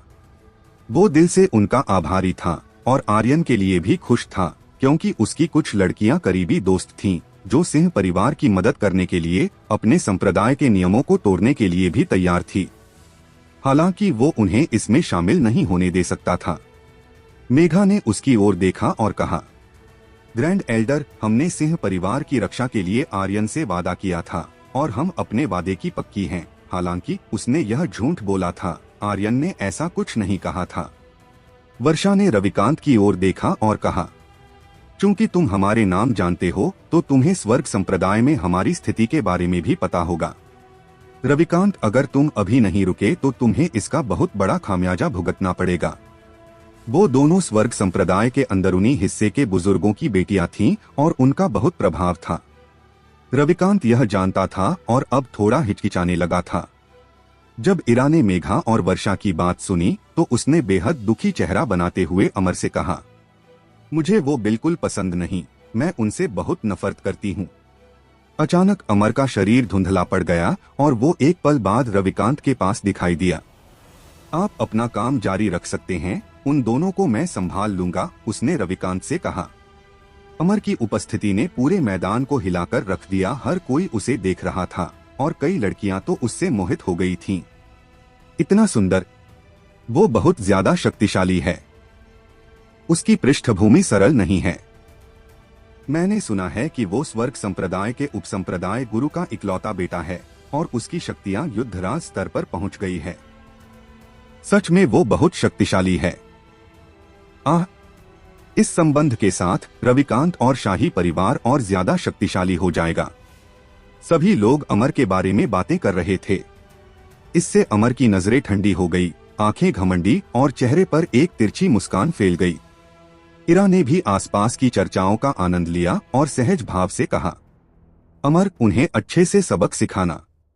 अब रविकांत की हिचकिचाहट खत्म हो गई और उसने कहा, छोटे दोस्त, उन्हें मैं तुम पर छोड़ता हूँ। इसके बाद अमर ने अपनी स्वॉर्ड पकड़ी, युद्धराज की शक्तियों को बाहर निकाला और रविकांत से कहा, आप चिंता मत करो। फिर उसने मेघा की ओर देखा और कहा, जूनियर सिस्टर, मैं आप दोनों को सलाह देता हूँ कि आप स्थानीय मामलों में दखलंदाजी न करें और चुपचाप यहाँ से चली जाएं। मैं आप दोनों को चोट नहीं पहुँचाना चाहता। वर्षा का भाव बदल गया और वो नाखुश दिखने लगी। चलो फिर देखते हैं कि कौन किसे चोट पहुँचाता है। इतना बोलने के तुरंत बाद वो दोनों एक साथ बिजली की गति से रविकांत की ओर बढ़ी और उसके गले को निशाने बनाते हुए स्वॉर्ड से हमला किया। रविकांत अपनी जगह से 1 इंच भी नहीं हिला। इससे पहले कि मेघा की स्वॉर्ड उसे छू भी पाती, अमर ने उसे अपनी स्वॉर्ड से बीच में ही रोक दिया, जिससे मेघा की स्वॉर्ड उड़कर दूर जाकर गिरी। इसके तुरंत बाद वो एक कदम आगे बढ़ा और मेघा के गले पर अपनी स्वॉर्ड रखते हुए एक अपमानजनक हंसी के साथ बोला, जूनियर सिस्टर, तुम बहुत कमजोर हो, तुम मेरे बराबर नहीं हो। क्या ऐसा है? अपने पीछे देखो, मेघा ने मुस्कुराते हुए कहा। पता नहीं कब, कैसे और कहां से एक सफेद दांतेदार बाघ अमर के पीछे दिखाई दिया। जैसे ही उसने पीछे मुड़कर देखा, सफेद दांतेदार बाघ ने गर्जना करते हुए उस पर हमला कर दिया। यह आर्यन द्वारा बनाया गया उच्च गुणवत्ता का सफेद दांतेदार बाघ तालिस्मानी कागज था। यह बहुत शक्तिशाली था। अमर को गुस्सा आ गया। सफेद दांतेदार बाघ से बचने के लिए उसने मजबूरी में मेघा के गले से अपनी स्वॉर्ड हटाकर और उसमें खतरनाक रूप से शक्तियों को बहाते हुए सफेद दांतेदार बाघ पर हमला किया। अर्धचंद्रमा स्वॉर्ड तकनीक। उसकी स्वॉर्ड से एक आधे चांद के रूप में खतरनाक रोशनी बाहर निकली और सीधे उच्च गुणवत्ता वाले तालिस्मानी कागज सफेद दांतेदार बाघ की ओर बढ़ी और पलक झपकते ही उसे नष्ट कर दिया। लेकिन तभी उसे अपनी पीठ पर ठंडी शक्तियां महसूस हुई। मेघा ने उस पर पीछे से अपनी ठंडी स्वॉर्ड से हमला किया और साथ ही वर्षा ने दूसरी तरफ से उस पर वार किया। अमर का भाव बदल गया और उसने गंभीर आवाज में कहा, जूनियर सिस्टर, तुम दोनों अपनी मौत को गले लगा रही हो। इसी के साथ उसके शरीर से युद्धराज की शक्तियां बाहर निकलने लगी। उसके बाद अचानक उसका शरीर 3 उसी की हम शक्ल आकृतियों में बदल गया, जैसे कि वहां 3 अमर मौजूद हों। स्वर्गीय भ्रम स्वॉर्ड तकनीक। हेवन सेक्ट की शीर्ष स्वॉर्ड तकनीक। तुम्हें यह स्वॉर्ड तकनीक कहां से मिली और तुम इसे कैसे सीख सकते हो? वर्षा ने चिल्लाकर कहा। स्वर्गीय भ्रम स्वॉर्ड तकनीक स्वर्ग संप्रदाय की रहस्यमय तकनीकों में से एक थी। यह एक होली स्टेज स्वॉर्ड तकनीक थी। यह एक स्वॉर्ड तकनीक थी जो कई भ्रम पैदा कर सकती थी। यह एक बार में कई लोगों के साथ लड़ने में काम आती थी और एक बार इसे गॉड स्टेज में विकसित करने के बाद इससे एक बार में हजारों लोगों को मारा जा सकता था। अमर ने तिरछी मुस्कान के साथ कहा, अब जब तुम्हें इसके बारे में पता है तो तुम्हें इसकी शक्तियों का भी मजा चखना चाहिए। इसी के साथ उसकी तीनों आकृतियां एक साथ हिली। उनमें से हर एक बिजली की तरह तेज थी। उन्होंने सीधे मेघा और वर्षा पर हमला किया। लगभग 1 मिनट से भी कम समय में मेघा और वर्षा दोनों पीछे की ओर लड़खड़ा गई। उनके कंधों पर खून से उनके कपड़े लाल हो गए और उनके चेहरे सफेद हो गए। एक स्वॉर्ड तकनीक ने उन दोनों को बुरी तरह से घायल कर दिया था। तारा को इस पर यकीन नहीं था कि अमर उसकी दोनों बहनों को एक साथ हरा सकता है। उसने गुस्से में दांत भींचते हुए कहा, अमर, मैं तुम्हारे साथ लड़ूंगी। अमर ने उसका मजाक उड़ाया और कहा, तुम्हें क्या लगता है कि मैं तुम्हारे पिता की वजह से डर जाऊंगा और तुम्हें कुछ नहीं कहूंगा? अगर ऐसा होता तो मैं तुम पर पहले हमला नहीं करता। अब समझदार बनो और अपनी बहनों को साथ लेकर यहाँ से चली जाओ, वरना बाद में मुझे किसी चीज के लिए दोष मत देना। मेघा की नजर ठंडी हो गई और उसने कहा, तो फिर दया मत करो। इसके तुरंत बाद वो तीनों एक साथ आगे बढ़ी। उसी समय अचानक कई तेज धमाकों की गड़गड़ाहट सुनाई दी। इससे तीनों लड़कियां दंग रह गईं। मैदान के बीच वज्रनाथ सिंह का शरीर अस्थिर रूप से झूम रहा था। उसके मुंह से लगातार खून निकल रहा था और उसका पूरा शरीर खून से लथपथ था। रविकांत ने एक हथेली से वज्रनाथ सिंह की छाती पर वार किया, जिससे वो जमीन पर गिर गया। फिर उसने उसकी छाती पर पैर रखा और बुरी तरह से हंसते हुए कहा, क्या हुआ वज्रनाथ? क्या तुम्हारे अंदर इतना ही दम था? तुम तो हमेशा से डींगे मारते आए हो कि सिंह परिवार कभी किसी के सामने हार नहीं मानता, फिर अब क्या हुआ? तुम्हारा घमंड कहाँ है? हाँ हाँ हाँ, शाही परिवार की सेना को हमेशा से सिंह परिवार की सेना की तुलना में कम आंका जाता था। साथ ही सिंह परिवार की वजह से फायर ग्लास शहर में शाही परिवार का इतना दबदबा नहीं था जितना होना चाहिए था। इससे रविकांत का दिल बहुत ज्यादा गुस्से से भरा हुआ था। फिर उसने अपना पैर उठाया और वज्रनाथ सिंह की छाती पर जोर से मारा। एक क्रैक की आवाज के साथ उसकी पसलियां टूट गई और खून बहने लगा। रविकांत बुरी तरह से हंसा। आओ, उठो और फिर से आओ। आज मैं देखना चाहता हूं कि सिंह परिवार की हड्डियां कितनी कठोर हैं। इसके बाद रविकांत ने अपने हाथों में शक्तियां बहाई और एक आखिरी वार करने के इरादे से वज्रनाथ सिंह की ओर हमला किया और मुस्कुराते हुए कहा, अब नरक में जाओ। उसी समय पूरे मैदान और आसमान में घनी शक्तियां फैलने लगी और एक तेज दहाड़ सुनाई दी। खतरनाक शक्तियां हत्या के इरादे से भरी हुई थी। सभी लोगों की नजरें मैदान के बीचों बीच एक पल बाद मरने वाले वज्रनाथ सिंह पर टिकी हुई थी। अचानक खतरनाक शक्तियों के आए इस बदलाव से सभी की नजरें आसमान की ओर हो गई। ये तो एक ड्रैगन है। आकाश में एक बड़ा ड्रैगन है। ड्रैगन देखो, यह एक ड्रैगन है। उनका हैरान करने वाला भाव ऐसा था जैसे उन्होंने एक भूत देख लिया हो। साथ ही वो बहुत उत्साहित थे और बहुत हैरान भी। फायर ग्लास शहर में एक विशाल ड्रैगन का दिखना लगभग चमत्कार से कम नहीं था। अचानक एक और आवाज आई, वहां देखो, ड्रैगन की पीठ पर कोई खड़ा है। वो व्यक्ति कौन है? ऐसा लगता है आर्यन। आवाज एक भारी बम की तरह थी जो पूरे मैदान में फट गई। यहाँ तक कि मैदान के बीच में खड़ा रविकांत भी अचानक रुक गया और उसके पास आसमान की ओर देखने के अलावा कोई विकल्प नहीं था। सिंह परिवार के सभी शिष्य हैरान रह गए। यंग मास्टर वापस आ गए हैं। तीनों स्तंभों के लोग भी हैरान थे, खास तौर पर इरा। वो तो गुस्से में भी थी और उसने अपने मन में सोचा, वो वापस क्यों आया है? बड़ी बहन वो वही है। वो आर्यन ही है। तारा को नहीं पता था कि क्यों, लेकिन आर्यन को देखने के बाद वो अपने आंसुओं को नहीं रोक सकी।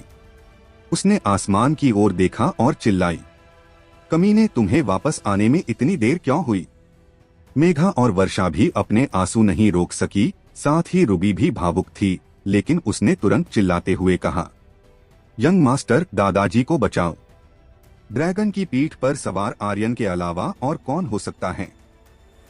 जैसे ही उसने शहर में प्रवेश किया था, उसने सड़कों पर पैदल चलने वालों को सिंह परिवार के बारे में चर्चा करते हुए सुना। तुरंत उसने किसी और चीज की परवाह नहीं की और सीधे आइस फायर ड्रैगन को बुलाया। वज्रनाथ सिंह जमीन पर सीधे लेट गया और आसमान की ओर देखा। एक ड्रैगन को देखकर वो जोर से हंसा और उसकी आंखों के कोने नम हो गए। स्वर्ग ने मेरे सिंह परिवार का साथ नहीं छोड़ा है। हाँ हाँ हाँ डॉट। स्वर्ग ने मेरे सिंह परिवार को नहीं छोड़ा है। उसी समय रविकांत की आंखें भयावह हो गईं। उसने जमीन पर मौजूद वज्रनाथ सिंह की ओर देखा और ठंड से हंसते हुए कहा, अगर स्वर्ग ने सिंह परिवार को नष्ट नहीं किया है तो मैं इसे नष्ट कर दूंगा। वज्रनाथ, अब तुम नरक में जाओ। इसी के साथ उसने उस पर एक जानलेवा हमला किया। सिंह परिवार के शिष्य एक स्वर में चिल्लाए, ग्रैंड एल्डर। नंदीश ने धीरे धीरे अपनी आंखें खोली। स्पिरिट पिल की वजह से वो होश में आ चुका था, लेकिन जैसे ही उसने मैदान में अपने पिता को देखा तो उसने चिल्लाते हुए कहा, पिताजी। हर किसी का दिल उनके गले में था। रविकांत का वार निश्चित रूप से वज्रनाथ सिंह को मार देगा। वो उस पर कोई दया नहीं दिखाने वाला था। रूबी ने आसमान में ड्रैगन की पीठ पर मौजूद आर्यन को देखा और बड़बड़ाया, यंग मास्टर, जल्दी से दादा को बचा लो। आइस फायर ड्रैगन ने गर्जना की, मास्टर, दूरी काफी है। आर्यन ने भी चिल्लाते हुए कहा, जल्दी करो, फिर मुझे आज उस कुत्ते को जान से मारना है। ठीक है मास्टर। इसके तुरंत बाद आइस फायर ड्रैगन ने अपनी शक्तियां बढ़ा दी और अपनी पूरी गति से नीचे की ओर बढ़ने लगा। पहले स्तर की स्वर्गीय शक्तियों का इस्तेमाल करो। आर्यन की आवाज गुस्से से भरी हुई थी। उसने मैदान में मौजूद अपने दादा की ओर देखा। उसके दिल से खून बह रहा था। जैसे ही उनके बीच की दूरी कम हुई, उसने बिना संकोच किए तुरंत आइस फायर ड्रैगन के साथ अपनी जुड़वा तकनीक को जारी किया। आसमान में काले बादल उमड़ने लगे और बिजली तेज गड़गड़ाहट करने लगी। फिर एक काला बवंडर दिखाई दिया। बवंडर 9 परतों में बंटा हुआ था। प्रत्येक परत स्वर्ग की एक परत थी। उसी वक्त आर्यन का मन और आइस फायर ड्रैगन का मन एक साथ जुड़ गया। उन्होंने सीधे पहले स्तर की स्वर्गीय शक्तियां जारी की थी। फिर आर्यन के शरीर से एक अदृश्य रोशनी निकली और सीधे रविकांत के शरीर में छेद करते हुए अंदर चली गई। यह सब 1 सेकंड से भी कम समय के अंदर हुआ था। आह आह आह! रविकांत ने ऐसे शोर मचाया जैसे एक सुअर की हत्या की जा रही हो। उसका पूरा शरीर कांप रहा था। उसका हाथ वज्रनाथ सिंह से केवल कुछ सेंटीमीटर की दूरी पर था, लेकिन चाहे उसने कितनी भी कोशिश की हो, वो इससे आगे 1 इंच भी नहीं हिल सका। उसके शरीर में सब कुछ ऐसा लग रहा था जैसे उसे अंदर से कुचला जा रहा हो। यह बहुत असहज और अतुलनीय रूप से दर्दनाक था। फिर एक बूम की जोरदार आवाज सुनाई दी। अचानक रविकांत का शरीर फट गया। इसके तुरंत बाद आर्यन के दिमाग में सिस्टम की आवाज सुनाई दी। आर्यन, तुम्हें एक युद्ध सम्राट को मारने पर 200.000 एक्सपी पॉइंट्स, 13,000 ट्रयू एनर्जी पॉइंट्स और 10 स्ट्राइकिंग मूल्य मिले हैं। आर्यन, तुम्हें एक थंडर बेल मिली है। सिस्टम की लगातार कई आवाजें गूंजती रही। हाँ, थंडर बेल, मुझे शाही परिवार का खजाना मिला है। आर्यन बेहद हैरान और साथ ही बेहद खुश था। शायद ये तुरंत हत्या की वजह से हैं। जुड़वा हमला तकनीक के 9 स्वर्गीय स्तरों के पहले स्तर में एक तुरंत हत्या करने का 5% मौका था। उसने कभी नहीं सोचा था कि रविकांत वास्तव में इसका पहला शिकार बनेगा। हालांकि आर्यन थोड़ा हैरान था। थंडर बेल के अलावा उसने इस बात की परवाह नहीं की कि रविकांत के मरने पर उसे और क्या चीज मिली थी। इसके बजाय वो आइस फायर ड्रैगन की पीठ से नीचे कूद गया। जैसे ही वो नीचे कूदा, एक तेज धमाका हुआ और जमीन में एक गहरा गड्ढा हो गया। फिर उसने पूरे मैदान में अपनी नजरें घुमाई। उसकी आंखें अंतहीन हत्या के इरादे से भरी हुई थीं। पूरे मैदान में खामोशी छा गई थी। कोई आवाज नहीं आ रही थी। यहाँ तक कि किसी ने सांस लेने की भी हिम्मत नहीं की। बस सब डरी सहमी नजरों से उसे देख रहे थे। फिर आर्यन वज्रनाथ सिंह के पास गया और उसे जमीन से ऊपर उठाने में मदद की। अपने दादाजी के खून से लथपथ शरीर को देखते हुए उसका गुस्सा ज्वालामुखी की तरह भड़क उठा और हत्या का एक ठंडा इरादा फैल गया। सिंह परिवार को धमकाना आसान है ना? तुम लोगों को बारी बारी से हमें चुनौती देना पसंद है ना? आओ, तुम सभी आओ और मुझे चुनौती दो। युद्ध सम्राट की शक्तियां अद्भुत है ना? आओ फिर मुझसे लड़ो। प्रजापति परिवार, वैदिक परिवार, तुम लोग कुछ ज्यादा ही कमाल के हो, है ना? यहाँ आओ। मुझे विश्वास नहीं है कि तुम जैसे घटिया कुत्ते मुझे छू भी सकते हो। जब वो बोल रहा था तो आइस फायर ड्रैगन पूरे मैदान के चारों ओर चक्कर लगा रहा था और भारी मात्रा में स्वर्गीय शक्तियों का दबाव डाल रहा था। फिर आर्यन के पास आकर उसने एक तेज दहाड़ मारी। सभी के लिए ये बहुत हैरान करने वाली बात थी कि एक इंसान और एक ड्रैगन साथ में मिले हुए थे। सभी चुप थे, यहाँ तक कि अपने प्रजापति परिवार का अपमान होने के बावजूद भी रजत ने एक शब्द नहीं बोला। साथ ही हेवंत ने भी कुछ नहीं कहा। उनकी शक्तियां आर्यन की तुलना में दर्जनों गुना अधिक थी, लेकिन अभी उन्हें आर्यन द्वारा पूरी तरह से कुचला जा रहा था। यह भावना बहुत असहनीय थी। तीनों स्तंभों के शिष्य और भी ज्यादा कांप रहे थे और कुछ ऐसे भी थे जो डर से जमीन पर गिर गए। वो खड़े भी नहीं हो पा रहे थे, चाहे उन्होंने कितनी भी कोशिश की हो। किसी ने उसे चुनौती देने की हिम्मत नहीं की। आखिर कौन ऐसा करने की हिम्मत करता? जब आर्यन ने एक ही चाल से रविकांत जैसे लेवल 1 के युद्ध सम्राट को जान से मार डाला था, श्रीधर प्रजापति और जमाल ने भी उसे चुनौती देने की हिम्मत नहीं की, जो वीआईपी सीट पर बैठे थे। वो भी रविकांत की तरह कुछ महीनों पहले ही युद्ध सम्राट बने थे, लेकिन उनकी शक्तियां उससे कम थी। जब आर्यन ने उसे ही एक चाल से मार डाला था तो वो कैसे उसका मुकाबला कर पाते। उनके दिल ठंडे पड़ गए।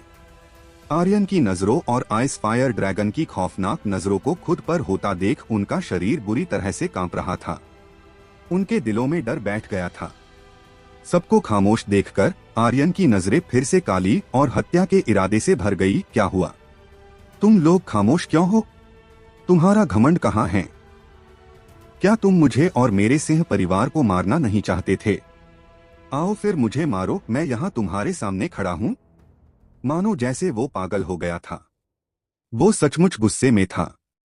रास्ते में उसने सोचा था कि सिंह परिवार की स्थिति कितनी खतरनाक होगी, लेकिन उसने कभी नहीं सोचा था कि यह इस हद तक होगी। फिर भी कोई कुछ नहीं बोला। आर्यन की आंखें मुड़ गईं। अमर की ओर देखते हुए, जो मैदान के दूसरे कोने में खड़ा था, से कहा, तुम कमाल हो, है ना? मेरी लड़की को धमकाने के लिए तुम्हें क्या लगता है कि तुम कौन हैं? अगर तुम्हें हिम्मत है तो आकर मुझसे लड़ो। अमर का चेहरा पीला पड़ गया था। उसका दिल नफरत से जल रहा था, लेकिन उसकी थोड़ी भी हिलने डुलने की हिम्मत नहीं हुई। उसके दिल में डर बैठ चुका था। तारा ने आर्यन को देखते हुए अपनी आंखें झपकी और उसके गाल लाल हो गए। फिर उसने धीमी आवाज में कहा, तुम्हारी लड़की कौन है? मुझे इतने सारे लोगों के सामने यह कहने में बहुत शर्म आती है। आर्यन ने फिर से अमर से कहा, अगर तुम्हारे अंदर हिम्मत नहीं है तो यहाँ से दफा हो जाओ। इसके बाद आर्यन की नजर एक बार फिर मुड़ी। इरा की ओर देखते हुए उसने ठंडी आवाज में कहा, इरा, तुम्हारे दादाजी को मैंने मार दिया है, क्या तुम कुछ नहीं करोगी? क्या तुम मुझसे बदला लेना नहीं चाहती? इरा ने भी हिलने की हिम्मत नहीं की और कुछ नहीं कहा। आर्यन ने अपने पैरों के नीचे रविकांत के सिर को देखा और उस पर जोर से लात मारी। इरा, आओ, मुझसे अपने दादाजी का बदला लो। सभी भौंचक के रह गए। पूरे मैदान में सभी हजारों लोगों को अकेले आर्यन ने पूरी तरह से कुचल दिया था। यह एक खतरनाक दबंग आभा थी। पिछली बार परीक्षा वाले दिन भी उसने ऐसा ही दबंग रवैया दिखाया था और आज भी कुछ ऐसा ही था। आर्यन के शरीर से निकलने वाली बेहद अहंकारी और अत्याचारी शक्तियों ने सभी को अपने दिलों में डर महसूस कराया। मूल रूप से अभिमानी तीन स्तंभों में से किसी ने भी आवाज करने की हिम्मत नहीं की। रत्न सिंह ने देखा कि उसके पिता आर्यन के हाथों में मर गए हैं, लेकिन फिर भी उसने कुछ बोलने की हिम्मत नहीं की, क्योंकि वो डर गया था, बहुत डर गया था। आर्यन ने जो शक्तियां दिखाई थी वो बहुत भयानक थी। इरा का भी कुछ ऐसा ही हाल था। पूरे मैदान में मौजूद सभी लोग डरे सहमे हुए थे। आर्यन ने पलटकर अपने दादाजी को देखा और उसका दिल चिंता से डूब गया। वो महसूस कर सकता था कि उसके दादाजी की सांसें कमजोर होती जा रही है। अगर उन्हें जल्द ही इलाज नहीं मिला तो कुछ भी हो सकता था। अगर यह इस तथ्य के लिए नहीं होता कि उसके दादाजी को जल्द इलाज की जरूरत थी तो आर्यन ने उनसे बात करने की बिल्कुल भी जहमत नहीं उठाई होती और सीधे उन्हें मार दिया होता। फिर आर्यन ने उदास होकर कहा, चूंकि किसी में भी मुझे चुनौती देने की हिम्मत नहीं है तो जितनी जल्दी हो सके सिंह परिवार से दफा हो जाओ। उसकी आवाज कांप रही थी। सिंह परिवार के सभी शिष्य भी एक स्वर में चिल्ला उठे, सिंह परिवार से दफा हो जाओ। तुरंत सभी लोग वहां से ऐसे भागने लगे जैसे उन्हें कैद से आजाद कर दिया गया हो। वो चाहते थे कि उनके दो पैर और हों ताकि वो आर्यन के शरीर से निकलने वाली अत्याचारी आभा से बच सकें।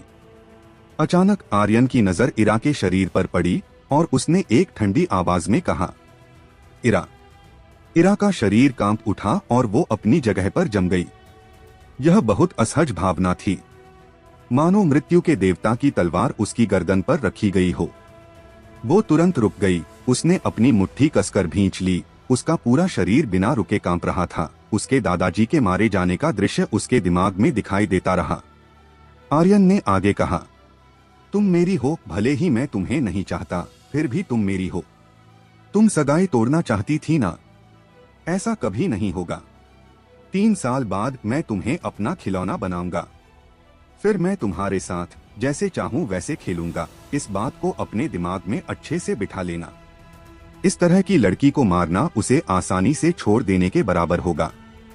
आर्यन उसे नहीं मारेगा। वो चाहता था कि इरा हमेशा के लिए तड़पे। वो उसके शेष जीवन को एक बुरा सपना बनाना चाहता था। इरा का चेहरा पीला पड़ गया था और उसके होंठ काले हो गए थे। उसका पूरा शरीर बुरी तरह से कांप रहा था और वो एक शब्द भी नहीं बोल पा रही थी। इसके बाद रत्न सिंह ने उसे सहारा दिया और मैदान से बाहर निकलने में उसकी मदद की। वो पागलों की तरह बुरी तरह से चिल्ला रही थी, आर्यन, मैं तुम्हें जान से मार दूंगी, मैं तुम्हें जान से मार दूंगी, मैं तुम्हारे टुकड़े टुकड़े कर दूंगी।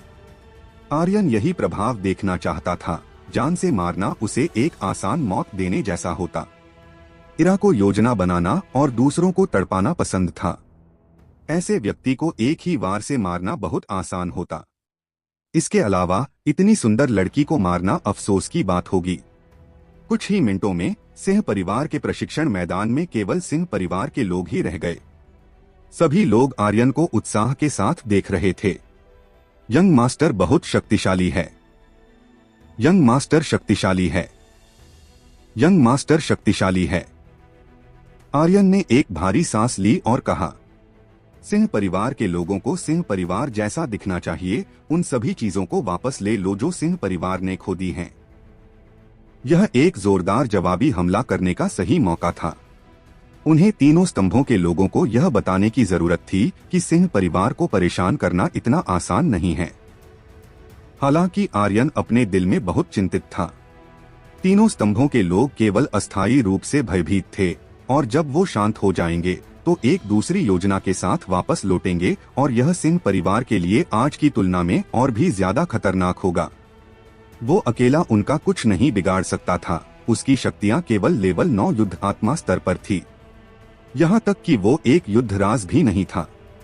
सिंह परिवार की सुरक्षा के लिए केवल एक ही रास्ता था और वो था किसी का युद्ध सम्राट होना। तभी रूबी ने चिंता से कहा, यंग मास्टर, दादाजी मरने वाले हैं।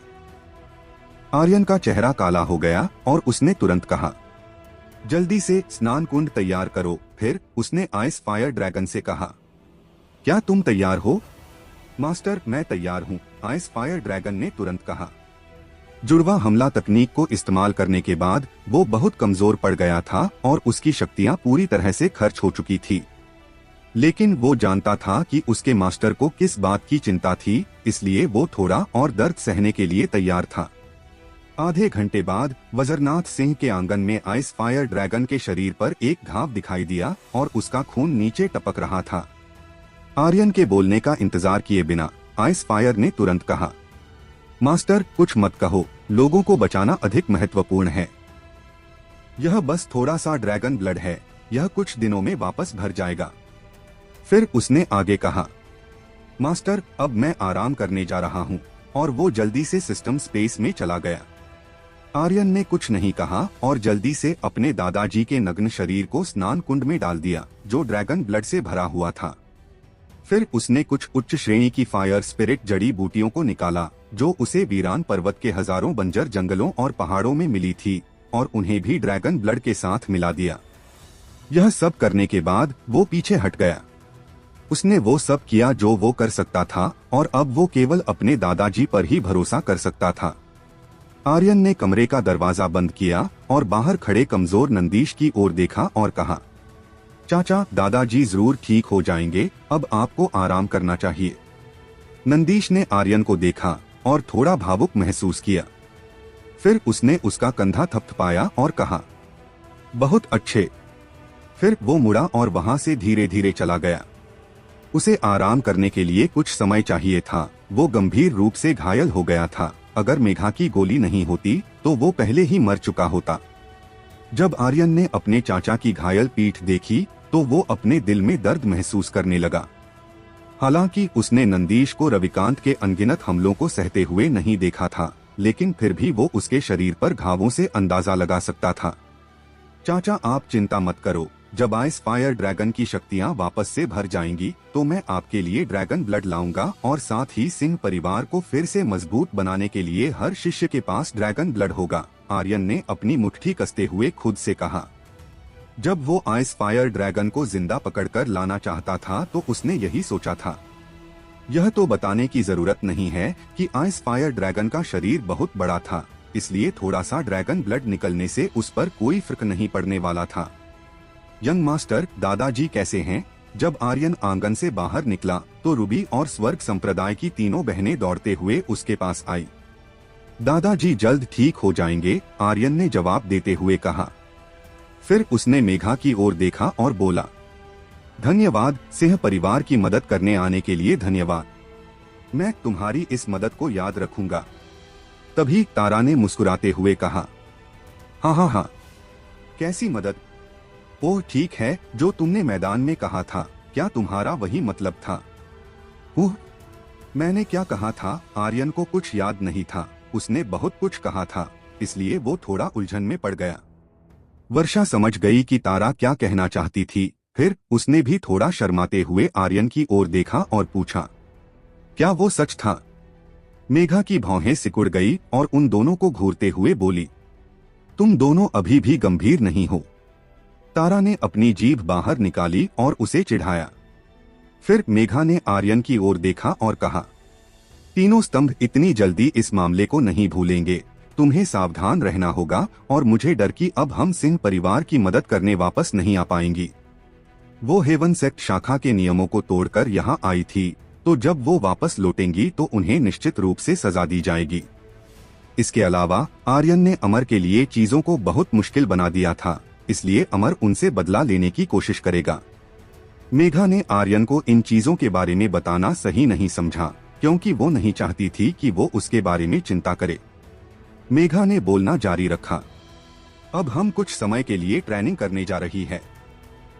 शाही भोज में अभी भी आधा महीना बाकी है, तुम्हें भी तैयारी करनी चाहिए। हर साल शाही भोज का एक विशेष इनाम होता है। इस साल का इनाम स्वर्ग संप्रदाय के बाहरी शिष्य के रूप में एक स्थान है। परीक्षा देने की कोई जरूरत नहीं है। आखिर क्या होने वाला है? आर्यन की इस दिलचस्प कहानी का अगला पड़ाव जानने के लिए बने रहें हमारी कहानी स्पिरिट वर्ल्ड के साथ, सिर्फ हमारे चैनल रोज वर्स पर। धन्यवाद।